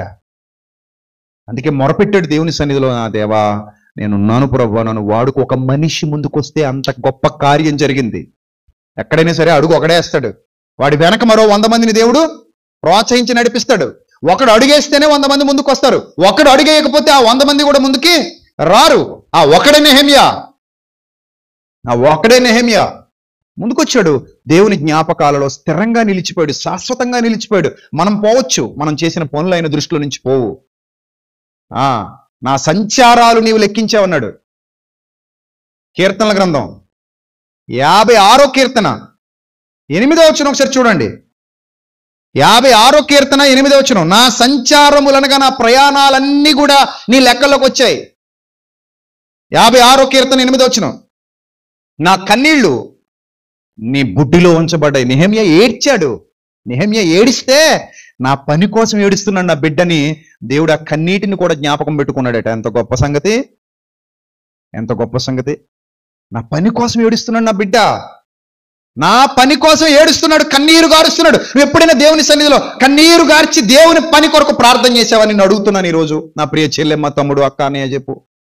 ఎప్పుడైనా దేవుని సన్నిధికి వచ్చి మోకాళ్ళుని, ప్రభువా నీ పని ఆగకూడదు ప్రభా, ఇంకా బాగా జరగాలి ప్రభా, ఇంకా బలంగా జరగాలి ప్రభువా, నీ కార్యాలు గొప్పగా జరగాలి ప్రభువా, మాకున్న లోట్లు తీర్చు తండ్రి, నీ సేవలో మాకున్న సమస్యలు తీర్చు ప్రభువా, నీ సేవలో మాకున్న ఇబ్బందులు తొలగించు తండ్రి, నీ సేవ ఇంకా ఘనంగా జరగాలి ప్రభువా, నీ మందిర కార్యాలు ఇంకా ఘనంగా జరగాలి ప్రభువా, నీ నీ పని కొరకు మమ్మల్ని వాడుకో తండ్రి, మమ్మల్ని అందరినీ నిలబెట్టు ప్రభు. ఏనాడైనా కన్నీరు నెహెమ్యా మనకు నేర్పిస్తున్న పాఠం అది.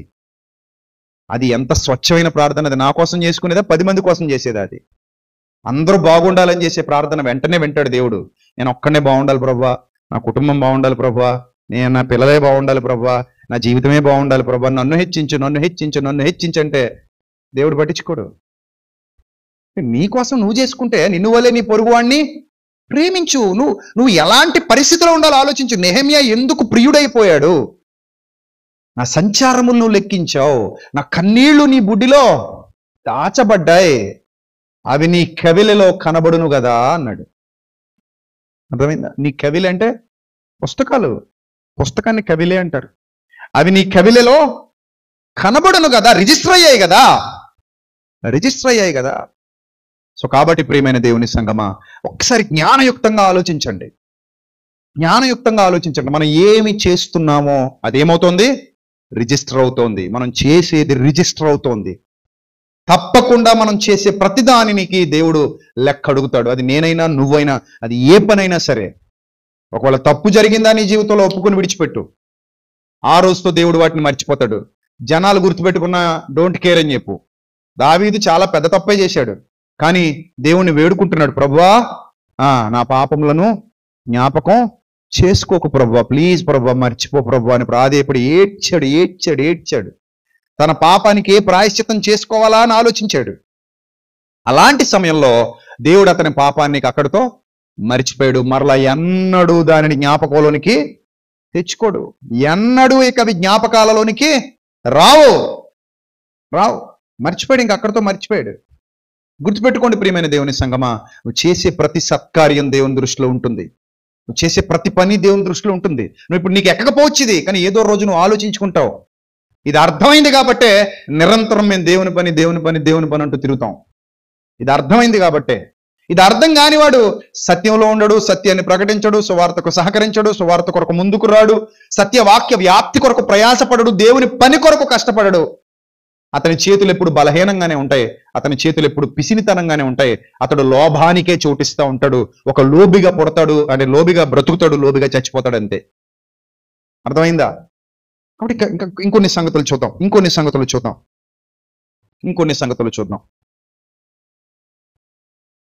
అపోస్తుల కార్యాలు 10వ అధ్యాయము 3-4 వచనాలు. మీ అందరికీ తెలుసు, చాలా సందర్భాల్లో చదువుకున్నారు ఇది. అపోస్తుల కార్యాలు 10వ అధ్యాయం 3-4 వచనాల. పగలు ఇంచుమించు 3 గంటల వేళ దేవుని దూత వచ్చిందట అతని దగ్గరికి. ఎంత గొప్పోడండి! ఎవరొచ్చారట? దేవుని దూత. సీఎం గారు పిఏ వచ్చారనుకోండి మీ ఇంటికి, ఎలా ఉంటుంది చెప్పండి ఊళ్ళో? ఎవరు పిఏ? సీఎం గారు పిఏ మీ ఇంటికి వస్తే పట్టుకోగలమా? ఇంకా పట్టుకోగలమా? ఎక్కడికో పోతాం. సీఎం గారు పిఏ మా ఇంటికి వచ్చారండి, సీఎం గారు నాకు ఏదో కబురు పెట్టారు, అందుకని సీఎం గారు పిఏ మా ఇంటికి వచ్చారు కదా. ఇక్కడ ఏమన్నాడు? ఎవరు వచ్చారట? దేవుని దూత అతని వద్దకు వచ్చి, కొర్నేలి అని పిలుచుట దర్శనమందు అతనికి తేటగా కనబడిందట. అతడు దూత వైపు తేరిచూచి భయపడి ప్రభువా ఏమని అడిగాడట. ప్రభువా ఏంటి ప్రభువా అని అడిగాడట. ఆ దూతో ఎవరో మరి అతనికి తెలియదు కదండి. అందుకే దూతను కూడా ఏమని పిలిచేవారు వీళ్ళు? మరి ఆ టైంలో అలాంటి పరిస్థితి మనకొస్తే మనం కూడా ఏమని పిలుస్తాం? ప్రభువా అనే పిలుస్తాం. వాడు అలాగే పిలిచారట. ప్రభువా ఏమని అడిగాడట. అడిగితే ఏమని సమాధానం వచ్చిందట.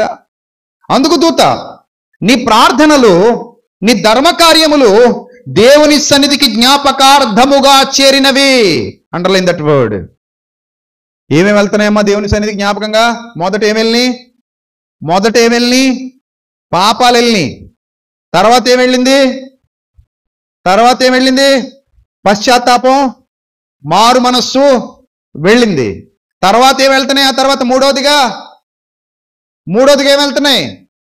నీ ప్రార్థన, నీ ధర్మ కార్యము దేవుని సన్నిధికి జ్ఞాపకార్థంగా వెళుతోంది. నువ్వు ఏదైతే ధర్మకార్యం చేస్తున్నావో, సత్కార్యం చేస్తున్నావో, నువ్వు ఏదైతే దేని గురించి అయితే ప్రార్థన చేస్తున్నావో, ఈ ప్రార్థన నీ సత్కార్యము లేదా నీ ధర్మకార్యము దేవుని సన్నిధికి వెళుతోందని దైవ గ్రంథం చెప్తోంది. చరిత్రలో నుండి ఏ కొర్నేలి చరిత్ర అయితే మనం చదువుకుంటున్నామో ఆ చరిత్ర వాస్తవం. ప్రియమైన దేవుని సంగమా, ఆ చరిత్రలో శతాధిపతిగా ఉన్నాడు. రోమా ప్రభుత్వ కాలంలో శతాధిపతిగా ఉన్న వాని చరిత్ర ఇది. అతడు చేస్తున్నాడు సత్కార్యాలు. చచ్చిపోయాడు, లేడు ఇప్పుడు. కొర్నేలి లేడు. అతని సమాధి ఎక్కడుందో కూడా మనకి తెలీదు. అయిపోయింది అతని చరిత్ర. ఎప్పుడో వేల సంవత్సరాల క్రిందట ముగిసిపోయింది. కానీ దేవుని జ్ఞాపకాల్లో నుండి కొర్నేలిని ఎవరూ చెరపలేకపోయారు. అసలు జ్ఞాపకాలు, దేవుని జ్ఞాపకాలు ఏంటి? సంఘం ఉన్నంత వరకు కొర్నేలి గురించి మాట్లాడుకుంటూనే ఉంటాం. ఇంకొక ఇన్సిడెంట్ జరిగింది బైబిల్ గ్రంథంలో. ఆవిడ ఎలా ఉంటుందో తెలీదు, ఆవిడ ఫోటో ఏంటో తెలీదు, ఆవిడ పేరేంటో తెలీదు, సరిగ్గా ఏ ఇన్ఫర్మేషన్ లేదు. కానీ ప్రభు ఆమెకు ఒక బంపర్ ఆఫర్ ఇచ్చేశారు.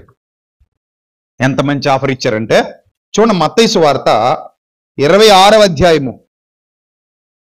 మత్తయి సువార్త 26వ అధ్యాయం అందరూ చూడాలి.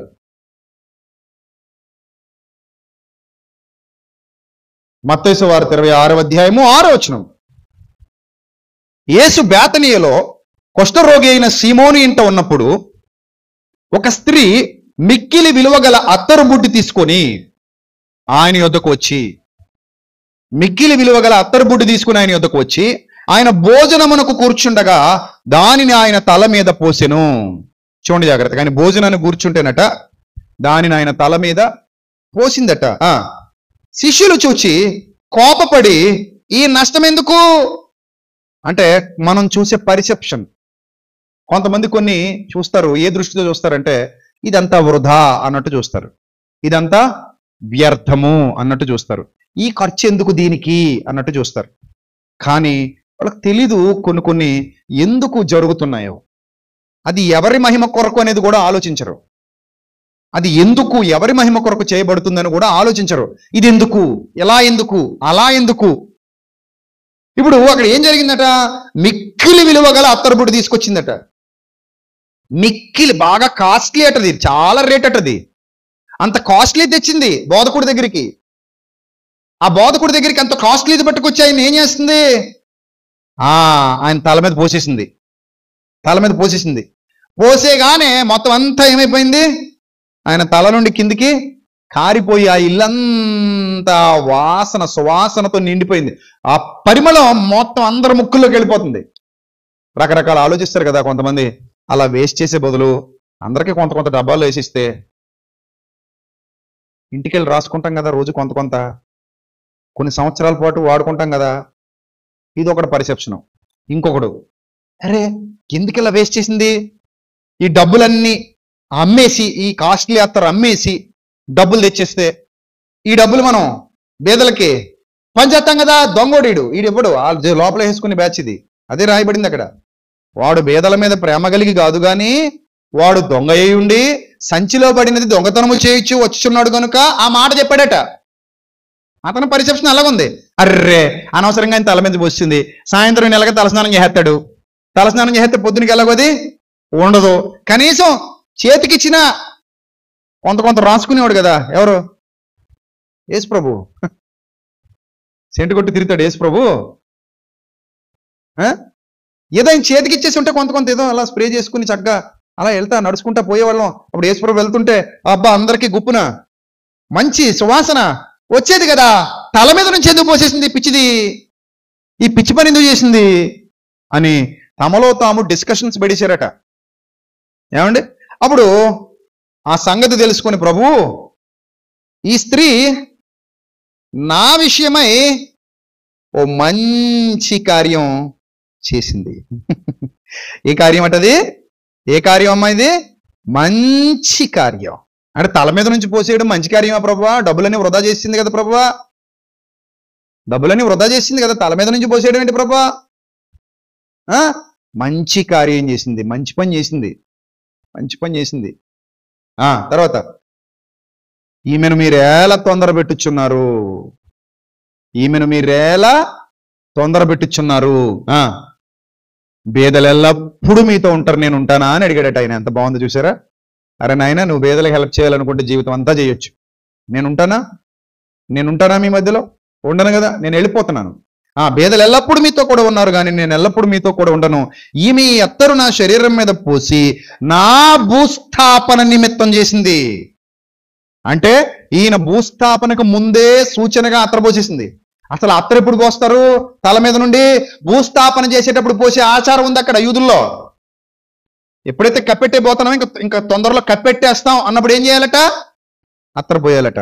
కానీ యేసు ప్రభు వారికి ఆ అవకాశం లేదు అసలు. ఎందుకో తెలుసు, దేవుడికి ముందే తెలుసు ఈయనకి అంతిమ సంస్కారాలు జరిగేటప్పుడు అత్తరు పోసి భూస్థాపన చేసి అంత ఖాళీ లేదప్పుడు. ఎందుకంటే శిలువ మీద నుంచి దింపే సమయానికే, రోమా సైనికులు శవాన్ని అప్పగించే సమయానికే విశ్రాంతి దినం స్టార్ట్ అయిపోయింది. ఇంక ఇప్పుడు అంత ఖాళీ లేదు, అంత టైం లేదు. ఇప్పుడు ఏం చేయాలి? తొందరగా హరిబరిగా తీసుకెళ్లి ఆ దగ్గరలో ఏ సమాధి ఉందో అందులో పెట్టేశారు. అరిమతయి యోసేపుది దగ్గరలో ఉన్న సమాధిలో పెట్టేశారు. అంటే దేవుడు ఈమె ద్వారా ముందే ఒక పని జరిగించాడు. కొంతమందికి మనం చేసే పనులు పనికిరాని పనుల్లా కనబడొచ్చు, కానీ అవి దేవుని దృష్టికి పనికిరానివి కావు. కొంతమంది ఇంత ఖర్చు అవసరం అండి, సెమినార్లు ఏమి అవసరం అండి, జనాలందరినీ ఇక్కడ తీసుకొచ్చి వాళ్ళందరినీ ఇక్కడ పడుకోవడానికి ఇచ్చి, లేదా బతకడానికి ఉండడానికి ఇచ్చి, ఎన్ని అవసరం అండి మనకి? ఇంత ఖర్చు అవసరమా? ఆ సెమినార్లు ఏదో లైవ్లో చేసేస్తే ఎవరింట్లో వాళ్ళు ఉంటారు కదా, పెళ్ళిళ్ళ దగ్గర చెప్తారు ఇలాంటి మాటలు. చెప్తారా? చెప్పరు. పుష్పవతి ఫంక్షన్లకు చెప్తారా? చెప్పరు. పుట్టినరోజులకు చెప్తారా? చెప్పరు. ఇంట్లో సీలింగులు అవి ఇవి, ఆ టెక్కలో ఈ టెక్కలో, లైట్లు ఇవన్నీ చేసుకునేటప్పుడు చెప్తారా? చెప్పరు. మంచి సరుకు వస్త్రాలు కొనుక్కునేటప్పుడు చెప్తారా? చెప్పరు. మంచి షూ బండ్లు కొనుక్కునేటప్పుడు చెప్తారా? చెప్పరు. మనకి ఎందుకండి ఇవన్నీ అంటారా? అంటారు. అందరూ వచ్చి ఒక చోట కూర్చొని ఒకే చోట భోజనం చేస్తూ ఆ పరలోకపు వాతావరణాన్ని అనుభవిస్తూ నిత్యం ఉదయం నుంచి రాత్రి వరకు వాక్యం. లాస్ట్లో మారు మనసు పొంది బాప్తిస్మాల కోసం పొడవాటి లైను. ఆ లైన్ చూస్తే చాలు కడుపు నిండిపోద్ది నాకు. ఆ బాప్తిస్మాలు ఇచ్చేటప్పుడు ఆ కుండి దగ్గర ఓ 2 లైన్లు ఉంటాయి. ఒక పక్క స్త్రీలు, ఒక పక్క పురుషులు, పొడవాటి లైన్లు ఉంటాయి ప్రతి సంవత్సరం సెమినార్లో. ఎంత ఆనందంగా అనిపిస్తుంది అంటే, చాలు ప్రభు ఈ జీవితానికి అనిపిస్తుంది. చాలు ప్రభు ఈ జీవితానికి. మనకు ఆ లైన్లే కనబడతాయి. ఇంకా కనబడని లైన్లు ఎన్ని ఉంటాయో. 6 రోజుల తర్వాత పడిపోయిన వాళ్ళు తిరిగి లేస్తుంటారు, లోకంలో కలిసిపోయిన వాళ్ళు మళ్ళీ తిరిగి వస్తుంటారు, వాక్యం తెలియని వాళ్ళు వాక్యం నేర్చుకుంటారు, ప్రభువుకు దూరమైన వాళ్ళు మరలా దగ్గర అవుతుంటారు, సాతాను మాయలో పడిపోయిన వాళ్ళు పశ్చాత్తాపంతో కన్నీళ్లతో ప్రభువును వేడుకుంటూ ఆ వాక్యమును బట్టి ప్రభుకి దగ్గర అవుతుంటారు. అలాగే ఇక్కడ ఊరికే ఉండరు, రాత్రులు ఇక్కడ పడుకున్నప్పుడు కూడా వాక్యం మాట్లాడుకుంటూ ఉంటారు, వాక్యాలు డిస్కషన్ చేసుకుంటూ ఉంటారు, గుంపులుగా బైబిల్ దగ్గర పెట్టుకుని పిల్లలు. అవన్నీ చూస్తున్నప్పుడు అరే గొప్ప కార్యం చేసామన్న సంతృప్తి. కష్టపడినోడు కనిపిస్తుంది లాస్ట్లో, చాలు ప్రభా ఈ జీవితానికి. ఇలాంటివి సంవత్సరానికి ఆ టైంలో అనుకుంటాం సంవత్సరానికి 2 అయితే బాగుంటుంది ఇదని, కానీ తర్వాత మనకు కుదరదు. ఆ 2 రోజులు అనుకుంటాం, చాలాసార్లు ఎక్కడ కూర్చుని అనుకున్నాం, అరే సంవత్సరానికి 1 అయిపోయింది, 2 అయితే ఇంకా బాగుంటుందేమో, మధ్యలో ఎప్పుడైనా ఇంకొకటి చిన్నది పెట్టుకుంటే బాగుంటుంది అని ఇలాగా అనుకుంటాం. అలాగే అన్నయ్య తప్పకుండా అన్నయ్య మర్చిపోకూడదని అంటారు వీళ్ళు. కానీ ఓపిక సరిపోదు. చూద్దాంలే వచ్చే సంవత్సరం చూద్దాంలే అని మళ్ళీ మెల్లిగా వాయిదాలు వేసుకుంటూ వచ్చేస్తాం. సో ఏదేమైనా ప్రభు కార్యము గొప్పది. అది ఆయన కొరకు, ఆయన మహిమ కొరకు చేసేది, మన కొరకు కాదు కదా. ఎవరి మహిమ కొరకు? ఇది దేవుని మహిమ కొరకు, ప్రభు మహిమ కొరకు. అందుకే ఇక్కడ ఎవరు ఎక్కువ తక్కువలు ఉండవు. నేను గొప్ప, నేను ఎక్కువ, నా పేరు రాలేదు, నా పేరు వినబడలేదు, నన్ను పొగడలేదు, నన్ను తిట్టలేదు, ఎవరు అనుకోరు అలాగా. నన్ను ముందు పెట్టండి, నన్ను వెనక పెట్టండి, అలాంటివి ఏమి ఉండవు ఇక్కడ. ఎవరికి వాళ్ళు బాధ్యతగా చేసుకుంటూ పోవడం. ఇక్కడ పొగడతలు ఉండవు, సన్మానాలు ఉండవు, మీకేమి దండలేరు, సాల్వాలు కప్పరు. మీ పని మీరు చేసుకుంటూ వెళ్ళిపోండి అంతే. అది మీ సామర్థ్యాన్ని బట్టి. ఇక బలవంతాలు కూడా ఉండవు. నువ్వు చెయ్యాలి అని బలవంత పెట్టడాలు కూడా ఉండవు. నువ్వు ఇవ్వాలి అని బలవంత పెట్టడాలు కూడా ఉండవు. చెప్పడం వరకే. వాళ్ళు ఇష్టమైతే చేస్తారు, కష్టమైతే చేయలేరు. అది వాళ్ళ సామర్థ్యం, దేవుడు చూస్తాడు అది. మొన్న ఆదివారం అనుకుంటాను, కరప నుంచి ఒక ఫ్యామిలీ, మరి ఈ రోజు వాళ్ళు వచ్చారు లేదు, నా కళ్ళకి కనబడట్లేదు. ఒక తల్లి కొడుకు వచ్చారు, ఉంటారు ఎక్కడ వాళ్ళు. ఇదిగో ఈ అబ్బాయి, వీళ్ళు అన్న సెమినార్ కొరకు వాడండి అన్నాను, ఒక 10,000 రూపాయలు పట్టుకొచ్చి ఇచ్చారు నాకు. వాళ్ళ కుటుంబం ఏంటో, వాళ్ళ ఏంటో, వాళ్ళ జీవితం ఏంటో నిజానికి నాకు తెలీదు. తర్వాత మన ఇస్రాయేల్ అనుకుంటా నా దగ్గరకు వచ్చి చెప్తున్నాడు, వాళ్ళ గురించి చెప్తున్నాడు. ఏమనంటే వాళ్ళు అంత ధనవంతులేం కాదు, వాళ్ళు ఏదో కూలి పనులు చేసుకు బతికేవాళ్లే, కానీ సెమినార్ కొరకు వాళ్ళు ముందు నుంచే చీటి కట్టడం మొదలెట్టారట. నాకెంత బాధ అనిపించిందంటే, అరే ఇలాంటి త్యాగదనులైన పిల్లలు ఉండబట్టే కదా ఇన్ని గొప్ప కార్యాలు జరుగుతున్నాయి దేవుని సన్నిధిలో అనిపించింది. వాళ్ళు ఎప్పటి నుంచో చీటీ కట్టి వాళ్ళ కుటుంబంలో కొంత అంటే ప్రతి నెల కొంత దేవుని పని కొరకు దాచి వాళ్ళు ఈ విధంగా చేశారు. మరో చెల్లెం ఉంది, వాళ్ళ ఆయన అస్సలు ఒప్పుకోడు దేవుని పని అంటే, భయంకరుడు, అస్సలు ఒప్పుకోడు, విశ్వాసంలో లేడు. ఇక దేవుని పని అంటే ఇంకెంత కోప్పడిపోతాడో తెలియదు. ఆమె సంవత్సరం నుంచి మరలా జనవరి వరకు, ఈ జనవరి నుంచి మరలా జనవరి వరకు కొంత ప్రతి నెల కొంత పోగు చేసుకొని సరిగ్గా సెమినార్ దగ్గరకు వచ్చేసరికి ఇదిగో నిన్నో మొన్నో 2 రోజులు అవుతుంది అంతే, పంపించింది. అన్నయ్య దేవుని సేవలో ఏదో కొంతవరకు నా పాత్ర వాడండి అన్నయ్య, దీని కొరకే నేను చాలా కష్టపడ్డాను అన్నయ్య అంటే నాకు కళ్ళు చెమర్చాయి. తల్లి, ఇలాంటి కష్టం వృధా పోకూడదమ్మా. ఇలాంటి ప్రతి రూపాయి ఆయన సన్నిధానానికి చేరాలమ్మా. ఆయన జ్ఞాపకార్థంగా వ్రాయబడాలి ఆయన సన్నిధిలో. ఎందుకంటే మీరు పెట్టే ప్రతి రూపాయి ఒక వ్యక్తి ఆత్మీయంగా బలపడడానికి కార్యక్రమం ద్వారా ఉపయోగపడాలి. ఒక వ్యక్తి ఆత్మీయంగా నిలబడడానికి, ఆయన కార్యం గొప్పగా జరగడానికి ఉపయోగపడాలి. అలాంటి త్యాగదనులైన దేవుని పిల్లలు. ఆవిడ కూడా అంతే, ప్రభు తల మీద పోసేసింది పట్టుకెళ్ళి. ప్రభు తల మీద పోసేస్తే అందరూ తిడుతున్నారు, ఎందుకు ఇలా వృధా చేసావు, ఎందుకు ఇలా వృధా చేసావు, ఎందుకు ఇలా వృధా చేసావు. కానీ ప్రభు అన్న మాటే ఎంత అద్భుతమైన మాట, చదవండిది. సర్వలోకమందు ఈ సువార్త ఎక్కడ ప్రకటింపబడునో అక్కడ ఈమె చేసినదియు ఈమె జ్ఞాపకార్థముగా ప్రశంసింపబడునని మీతో నిశ్చయముగా చెప్పుచున్నానని వారితో అనేను. ఇది ప్రశంస.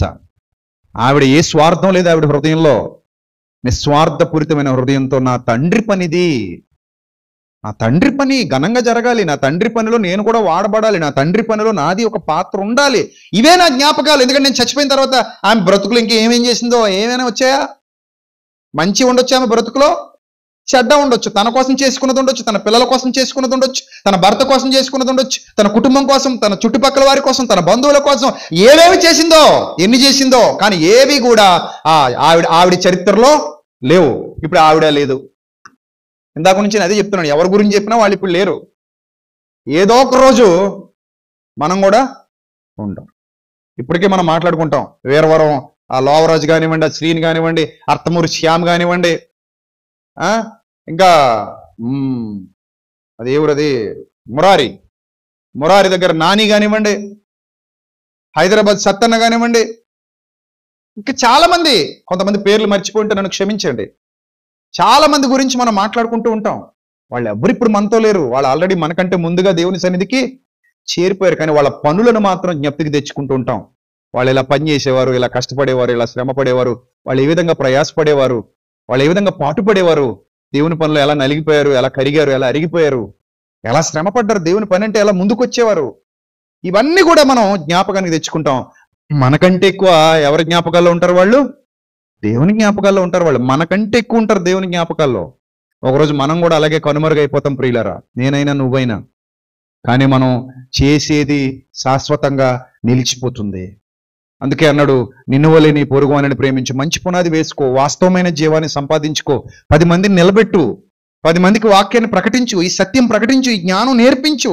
వాడు తొలగిపోకుండా ఉంటాడు, తొట్టిల్లిపోకుండా ఉంటాడు. అసలు బాల్య దినములు ఎందే సృష్టికర్తను స్మరణకు తెచ్చుకోమన్నాడు. నువ్వు ఏం సంపాదించు, ఏమి పట్టుకెళ్ళవు, ఎంత సంపాదించు, ఏది నీతో రాదు. నువ్వు ఎంత ఏదైనా చేసుకో, అన్ని ఇక్కడే ఉండిపోతాయి. కానీ ఒకటి మాత్రం, నీ దేవుని కొరకు నువ్వు పడిన కష్టం, అది నెహెమ్యా కావచ్చు. ఇదిగో ఈ స్త్రీ పేరు కూడా ఉందా? పేరుందా ఈవిడిది? పేరు చెప్పాడా? పేరు లేని స్త్రీ, కానీ గొప్ప పేరు సంపాదించుకుని వెళ్ళిపోయిన స్త్రీ. అర్థమైందా? పేరు లేని స్త్రీయే, కానీ ఎంత పేరు! అబ్బో, తరతరాలకు తరగని గొప్ప పేరు సంపాదించుకుని దేవుని సన్నిధిలో ఎన్ని తరాలు గడిచినా, ఈ భూమి నిలిచి ఉన్నంత వరకు, సువార్త ప్రకటింపబడుతున్నంత వరకు ఆమెను గూర్చినటువంటి విషయాలు వినబడుతూనే ఉంటాయి. ఆమె ప్రశంసింపబడుతూనే ఉంటుంది. ఆమె ఘనత మనం మాట్లాడుకుంటూనే ఉంటాం. మన తర్వాత తరాలు, మన పిల్లలు ఒకవేళ భవిష్యత్తులో సువార్థికులై సంఘాలున్నా మాట్లాడుతూనే ఉంటారు. అలాంటి గొప్ప ధన్యత దేవుని ఎదుట ఆమె సంపాదించుకుంది. అందుకే నేను ఎప్పుడు చెప్తూ ఉంటాను మన తమ్ముళ్లకు, చెల్లెమ్మలకు, ప్రభు పని దొరకటం మన అదృష్టం. చేయగలిగినప్పుడే చేయాలి. ఏదో ఒక రోజు మనం ఏమైపోతాం తెలుసా? చెయ్యలేకపోతాం. ఏమైపోతాం? చెయ్యలేకపోతాం. ఎందుకంటే మరలా గుర్తు చేస్తున్నాను, అవయవాలు ముందుకెళ్ళట్లేదు. ఎక్కడికి వెళ్తున్నాయి? వెనక్కి వెళ్తున్నాయి. నిజం. నిన్న నాకు ఎప్పుడు కళ్ళు, ఎప్పుడు నాకు ఏ ప్రాబ్లం ఉండవు.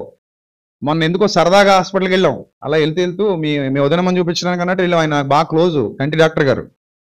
ఆయన నన్ను చూడగానే లోపల తీసుకొచ్చి కూర్చోబెట్టి ఆ స్టాఫ్ అందరిని పిలిపించేసి, అనపర్తి కంటి డాక్టర్ గారు టక్క మొత్తం అన్ని చేసేయండి అని చెప్పేసి, బాబు నువ్వు నీ వీడియోలు చాలా ఇష్టం నాన్న, నాకు భలే మాట్లాడుతావు నువ్వు అని మొన్న వీడియో చూశాను, నిన్న వీడియో చూసా అని చెప్తున్నాడు. నాకు టైటిల్ కూడా చెప్తున్నాడు ఆయన. సో అలా చేస్తూ ఒకసారి చూసేద్దాం నీ కళ్ళు కూడా అని చెప్పేసి నా కళ్ళు చెక్ చేశాడు. చెక్ చేస్తే చిన్నగా మొదలైందట. ఈ దానికి ఇది బాగానే ఉందట, ఇది చిన్నగా మొదలైందండి, 0.5 ఎంతో చెప్పాడు. మొదలైంది చిన్నగా, ఈసారి మీరు స్పెట్స్ వాడుకుంటే మంచిది, లేదంటే అది అలా ఎక్కువైపోద్ది అన్నాడు. అప్పుడు నాకు అనిపించింది, అధిక బలం ఉన్నాయడలా మెల్లిగా ఏదో కంప్లైంట్లు వస్తుంటాయి. ఈసారి మెల్లిమెల్లిగా కంటికి, కాలికి, ఒంటికి ఏదో కంప్లైంట్ రావాలి. రాకపోతే శరీరం కాదు ఇది. మరి వాడుతున్నప్పుడు రిపేర్లు వస్తాయి రావా? వస్తాయి కదండి. వాడుతున్నాం అంటే ఏమొస్తాయి? రిపేర్లు వస్తాయి. అంటే దాన్ని బట్టి మనకి ఏమర్థం అవుతుందంటే, మనం ముందుకెళ్ళట్లేదు. ఎక్కడికి వెళ్తున్నాం? వెనక్కి వెళ్తున్నాం. నేను ఎప్పుడు గర్వంగా చెప్పుకుంటాను, నాకు ఏ రోగాలు లేవు, నాకు ఏ రోగాలు లేవు. మా ఇంట్లో వాళ్ళ దగ్గర కూడా నాకు షుగర్ లేదు, బీపీ లేదు, నాకు ఏ రోగాలు లేవు, ఐఎమ్ ఫిట్ అంటుంటాను. I'm always fit. నేను చాలా ఫిట్గా ఉన్నా, నేను చాలా బలంగా ఉన్నా అంటుంటాను. కానీ ఎంత బలంగా ఉన్నా, మోషే గారు కూడా చాలా బలంగా ఉన్నారట. 120 నాట్అవుట్ అట ఆయన. 120 నాట్అవుట్. చాలా బలంగా ఉన్నారట. అంత బలంగా ఉన్నా ఏమైపోయారట? చచ్చిపోయారట. సో కాబట్టి ఆయన కాళ్లకు సత్తువు తగ్గలేదు, కన్నులకు చూపు కూడా ఏ ప్రాబ్లం లేదు, దృష్టి మాన్యం లేదు, చాలా బలంగా ఉన్నారు, కానీ చచ్చిపోయారు. అలాగే మనం వెనక్కి వెళ్ళిపోతున్నాం. ఆ టైంలో చెయ్యాలన్నా చేయలేం, గుర్తుపెట్టుకోండి. చెయ్యాలన్నా చేయలేవు. ఇప్పుడు పార్వతమ్మ గారు ఉన్నారు, అమ్మ గబగబా మొత్తం తుడిచేయమ్మా అని చీపురు ఇచ్చామనుకోండి, ఏం చేస్తుంది? చెప్పండి, ఏం చేస్తుంది? ఆ చీపురు పట్టుకుని అటు ఇటు మనం చూస్తుంటది. ఎందుకంటే అది నడిచి రావడమే గొప్ప. ఆ సత్యవతమ్మ గారు ఉంటారు, ఆవిడకు చీపురు ఇచ్చి అమ్మా ఆ పైనుంచి మొత్తం తుడుచుకొచ్చేయమ్మా మెట్లన్నీ అన్నారు అనుకోండి, ఆవిడ ఏం చేస్తుంది?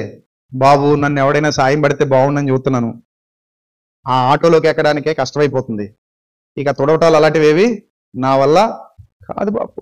నేను రాత్రి ఇక్కడికి వచ్చినప్పుడు చంటి శ్వేత కలిసి తుడిచే శుభ్రం చేసామని అడిగేస్తున్నారు. అప్పుడు అదే అనుకున్నా నేను వాళ్ళిద్దరిని చూసి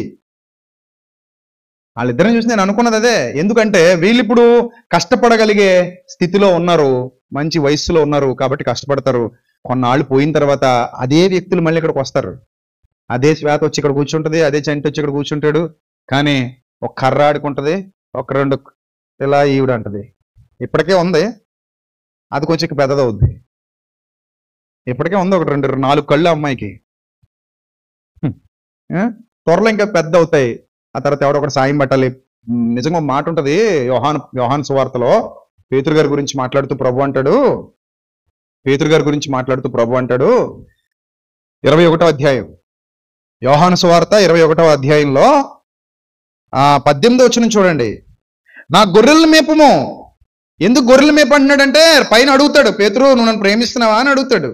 యోహాను కుమారుడు అయిన సీమోను నన్ను ప్రేమిస్తున్నావా అని 3 సార్లు అడుగుతాడు. ఆయన 3 సార్లు అడిగినందుకట పేతురు వ్యసనపడ్డాడట. ప్రభువా నువ్వు సమస్తం ఎరిగిన వాడవు, నేను ప్రేమిస్తున్నానని నీవే ఎరుగుదువని ఆయనతో చెప్పాడట. బాధపడిపోయాడట 3 సార్లు అడిగేసరికి. నన్ను ప్రేమిస్తున్నావా? నిజంగా నువ్వు నన్ను ప్రేమిస్తున్నావా? ఈరోజు అదే ప్రశ్న దేవుడు మనల్ని అడుగుతున్నాడు. నిజంగా నువ్వు దేవుని ప్రేమిస్తున్నావా?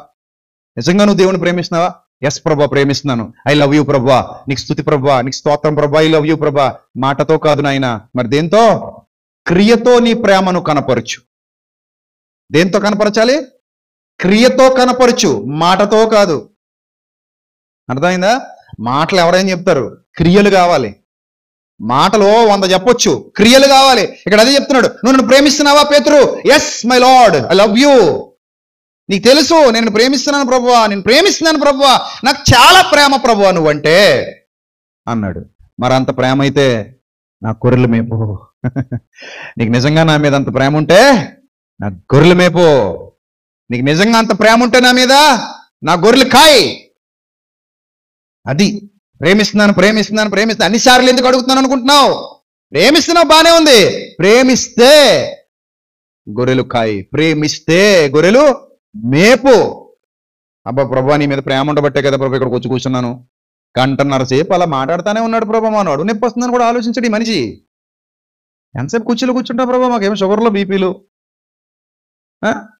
ఈ సంఘంలో చూస్తే వాక్యం తప్ప ఇంకేం ఎక్కువ ఉండవు, ఎక్కువ వాక్యం ఉంటుంది, అదో బాధ మాకు.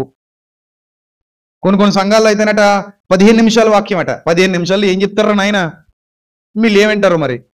కొన్ని సంఘాలు 20 నిమిషాలట. అదొక ఆరాధన కింద లెక్కటది. 20 నిమిషాలు చెప్పున 4 ఆరాధనలు. మరి అలాగైతే మనం ఎన్ని ఆరాధనలు అయిపోతాయో. వాక్యం వినడానికి కూడా జబ్బు చేస్తున్న రోజులు ఇవి.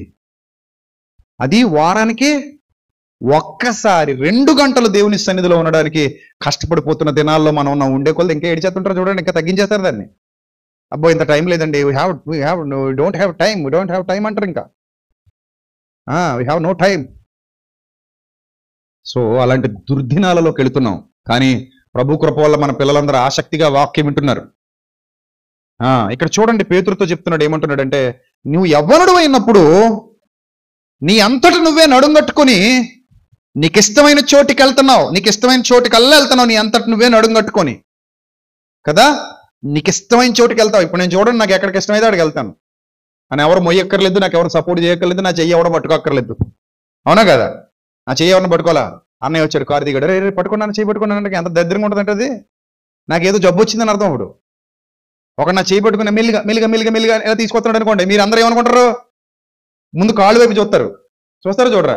చూస్తారు, బాగానే ఉన్నాయి కాళ్ళు, అన్నయ్య కాళ్ళు, ఏమైంది మనిషి నడిపించుకొస్తున్నాడు ఏంటి, చెయ్యి పట్టుకున్నాడు ఏంటి, కాళ్ళకి ఏమైనా అయిందా అని చూస్తారు.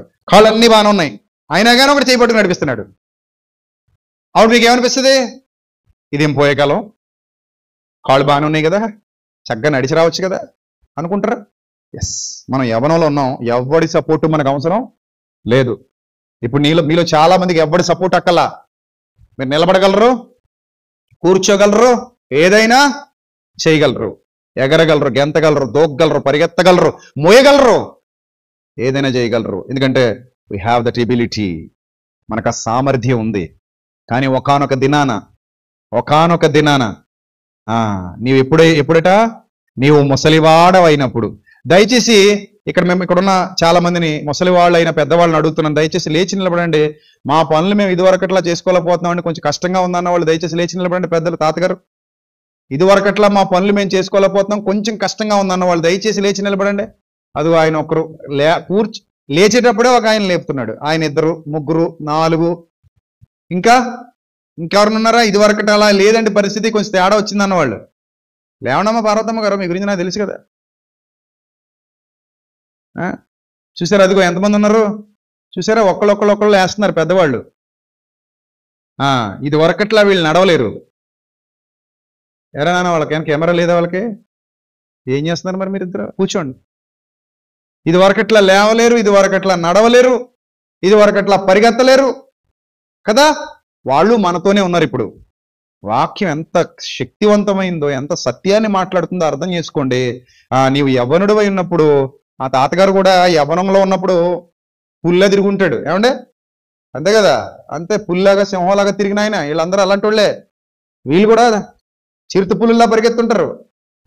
మన అమ్మమ్మలు, నాయనమ్మలు కదా, కష్టపడి పనులు చేసుకుని ఉంటారు. అసలు వాళ్ళు పడ్డ కష్టం మనం పడలేము. వాళ్ళు 8 మందిని 9 మందిని కనేసేవారు ఆ రోజుల్లో. ఇప్పుడు ఒకళ్ళని కానీ చక్కబెట్టేస్తున్నారు. ఎందుకంటే బాబోయ్ అన్నాడు. వాళ్ళు చూడండి, 10, 8 లెక్కలు ఉండేవి కదా వాళ్ళకి. హెబ్రీ స్త్రీలట చురుకువారట, మంత్రసాలు వెళ్ళేసోపే ఏం చేసేవారట, కనేసి మొత్తం చక్కబెట్టేసేవారట అన్ని పనులు. మంత్రసాలతో పని ఉండేది కదా.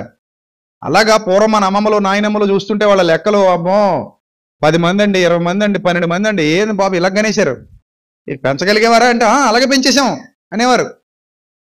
అలాగే పెంచేశారట వాళ్ళు. 12 మందిని పెంచారట తల్లులు, మహాతల్లులు. నిజంగా వాళ్ళకి చేతులెత్తి దండం పెట్టాలి.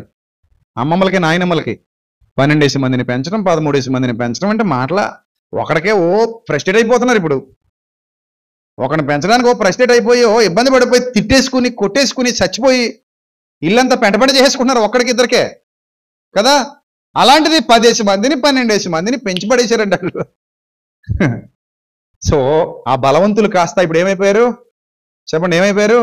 బలహీనలు అయిపోయారు. అందుకే వాక్యం చెప్తోంది, నీవు యవ్వనుడు అయినప్పుడు నీ అంతటి నువ్వే నడుము కట్టుకొని నీకు ఇష్టమైన చోటికి పోవచ్చుంటివి. కానీ ఒకరోజు పేతురు నువ్వు ముసలోడు అవుతావు. పేతురు ఒకరోజు నువ్వేమవుతావు? ముసలోడు అవుతావు. ఆ రోజు నువ్వు నా పని చేయలేవు, నా గొర్రెలు మేపలేవు, నా గొర్రెలు కాయలేవు పేతురు.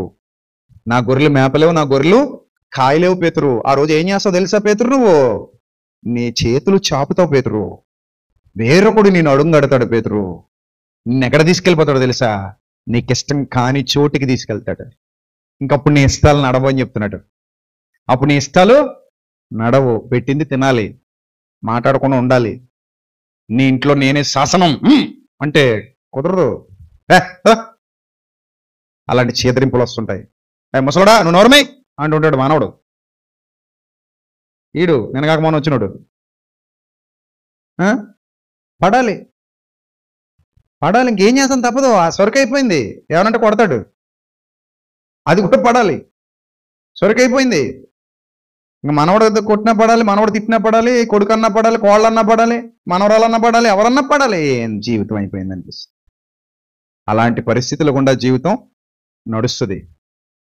కాబట్టి అంటున్నాడు, నాయన వృద్ధాప్యంలో కూడా నిన్ను విడువక ఎడబాయక నీ తోడుగా నేను నిలబడాలంటే నువ్వు నాతోనే ఉండు నాయన. నేను నిన్ను వదలను, నువ్వు నన్ను వదలకు. అది దేవుని ప్రేమ. నువ్వు నన్ను వదలకు, నేను నిన్ను వదలను. కలిసి ఉందాం, నాతో కలిసి ఉండు. చావు వరకు నీతోనే ఉంటాను, చావు తర్వాత కూడా నీతోనే ఉంటాను. యుగ యుగాలు నిన్ను నా సన్నిధిలో భద్రంగా దాచుకుంటాను బిడ్డ అన్నాడు. నా అరచేతులలో నేను చెక్కుకున్నాను, యుగ యుగాలు నిన్ను నా సన్నిధిలో భద్రంగా దాచుకుంటాను.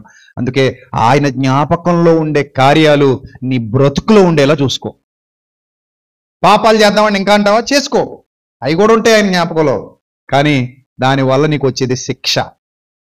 సత్కార్యాలు చేస్తావా? గొప్పగా చెయ్యి, అవి కూడా ఉంటాయి ఆయన జ్ఞాపకాల్లో. కానీ దానివల్ల నీకు వచ్చేది ఘనత, ప్రశంస. దేవుని ఎదుట ఘనత కావాలి తప్ప, మనకి ప్రశంస కావాలి తప్ప ఆయన శాపం మనకొద్దు, ఆ శిక్ష మనకి వద్దు. కాబట్టి దేవుని పిల్లలుగా మిమ్మల్ని పోషించమని దేవుడు నాకు అప్పగించిన బాధ్యత మేరకు మీకు ఏ లోటు రాకుండా అక్షయాహారంతో పోషిస్తున్నాను మిమ్మల్ని. నాలో శక్తి ఉన్నంత వరకు పోషిస్తూనే ఉంటాను. నాలో శక్తి ఉన్నంత వరకు ఈ సంఘానికి ఒక మంచి నాయకుడిగా నిలబడే ఉంటాను. నాలో శక్తి ఉన్నంత వరకు మీ కొరకు ప్రభువు నన్ను చేయమన్న ప్రతి పని చేస్తాను. కానీ దాన్ని దుర్వినియోగం చేసుకోకుండా సద్వినియోగం చేసుకుని కలిసి పనిచేద్దాం. గొప్ప కార్యాలు ప్రభు కొరకు సాధిద్దాం. ఉండే కొలది మనం ఎదుగుతున్నాం, విశ్వాసంలో ఏమవుతున్నాం? బలపడుతున్నాం. నిజం ఇది, నేను అనుభవిస్తున్నాను ప్రత్యక్షంగా, మీరు అందరూ అనుభవిస్తున్నారు. ఒకప్పటి మీ విశ్వాస జీవితం వేరు, ఇప్పుడు మీ విశ్వాస జీవితం వేరు. ఉండే కొలది మీరు ఏమవుతున్నారు? బలాన్ని పొందుకుంటున్నారు, బలాన్ని పొందుకుంటున్నారు. కొత్త వాళ్ళకి బలాన్ని ఇవ్వాలి, పాత వాళ్ళు ఇంకా బలంగా మారాలి. సంఘంలో ఉన్న పాత వాళ్ళు ఇంకా బలంగా ఉండాలి. సంఘానికి వస్తున్న కొత్త వాళ్ళు బలం పొందడానికి ప్రయత్నం చేయాలి. అలా మీరందరూ ఒకరినొకరు బలపరుచుకుంటూ ఆత్మీయంగా వర్ధిల్లాలి. అనేక మందికి దీవెనకరంగా మారాలి. నీతో పాటు మరొకరిని సత్యానికి తీసుకొని రావడానికి నువ్వు కష్టపడాలి. సత్యంలో నిలబెట్టడానికి కష్టపడాలి. సత్యానికి నడిపించడానికి కష్టపడాలి. సత్యాన్ని ప్రోత్సహించడానికి కష్టపడాలి. సత్య సంబంధిగా సంఘములో సత్యమునకు స్తంభంగా నువ్వు నిలబడాలి. నేనున్నానని ముందుకు రావాలి తప్ప స్వార్థపరుడుగా చచ్చిపోకు. కొంతమంది స్వార్థపరత్వంతో ఉంటారు. ప్రతిదానికి స్వార్థం స్వార్థం స్వార్థం. దేవుని పనిలో స్వార్థం ఉండడానికి వీలు లేదు. ఆవిడలో ఏ స్వార్థం లేదు, నెహెమ్యాలో ఏ స్వార్థం లేదు, అలాగే కొర్నేలులో ఏ స్వార్థం లేదు. వీళ్ళందరూ కూడా నిస్వార్థంగా ప్రభు కొరకు పనిచేశారు కనుకనే పేతురులో కూడా ఏ స్వార్థం లేదు. కష్టపడ్డాడు, శ్రమపడ్డాడు. నాకేమిస్తావు అని అడగలేదు. ప్రభు నీ కోసం ఏం చేయగలను ప్రభు అని ముందుకు వచ్చాడు. అదే వాళ్ళ మీదకి దీవెన వచ్చింది. అందుకే వాళ్ళ కుటుంబాల మీదకి ఆశీర్వాదం వచ్చింది. అందుకే వాళ్ళకి అన్ని విషయాల్లో మేలు జరిగింది. దేవుని కృపకు పాత్రులుగా దేవుడు వారిని ఎంచాడు, ఉన్నత స్థితిలో నిలబెట్టాడు. కాబట్టి ప్రతి విషయంలో మిమ్మల్ని మీరు తగ్గించుకుంటూ ప్రభువుని హెచ్చిస్తూ ఉన్నతమైన స్థితిలో అనేకుల్ని ప్రభు కొరకు నిలబెట్టే భాగ్యవంతులుగా మారాలని మనస్ఫూర్తిగా కోరుకుంటున్న మాటలు ముగిస్తున్నాను. God bless you all, love you all. తలలు వంచండి, ప్రార్థన చేసుకుందాం. పరిశుద్ధుడ, ప్రేమగల తండ్రి, దయగల దేవ, ఎంతవరకు తండ్రి విలువైన మీ మాటలతో మీ పిల్లల హృదయాలు తృప్తిపరిచారు. అందును బట్టి స్తోత్రం తండ్రి. వీటిని దీవించండి, ఆశీర్వదించండి, మీ కృపలు బలపరచండి, భద్రపరచండి.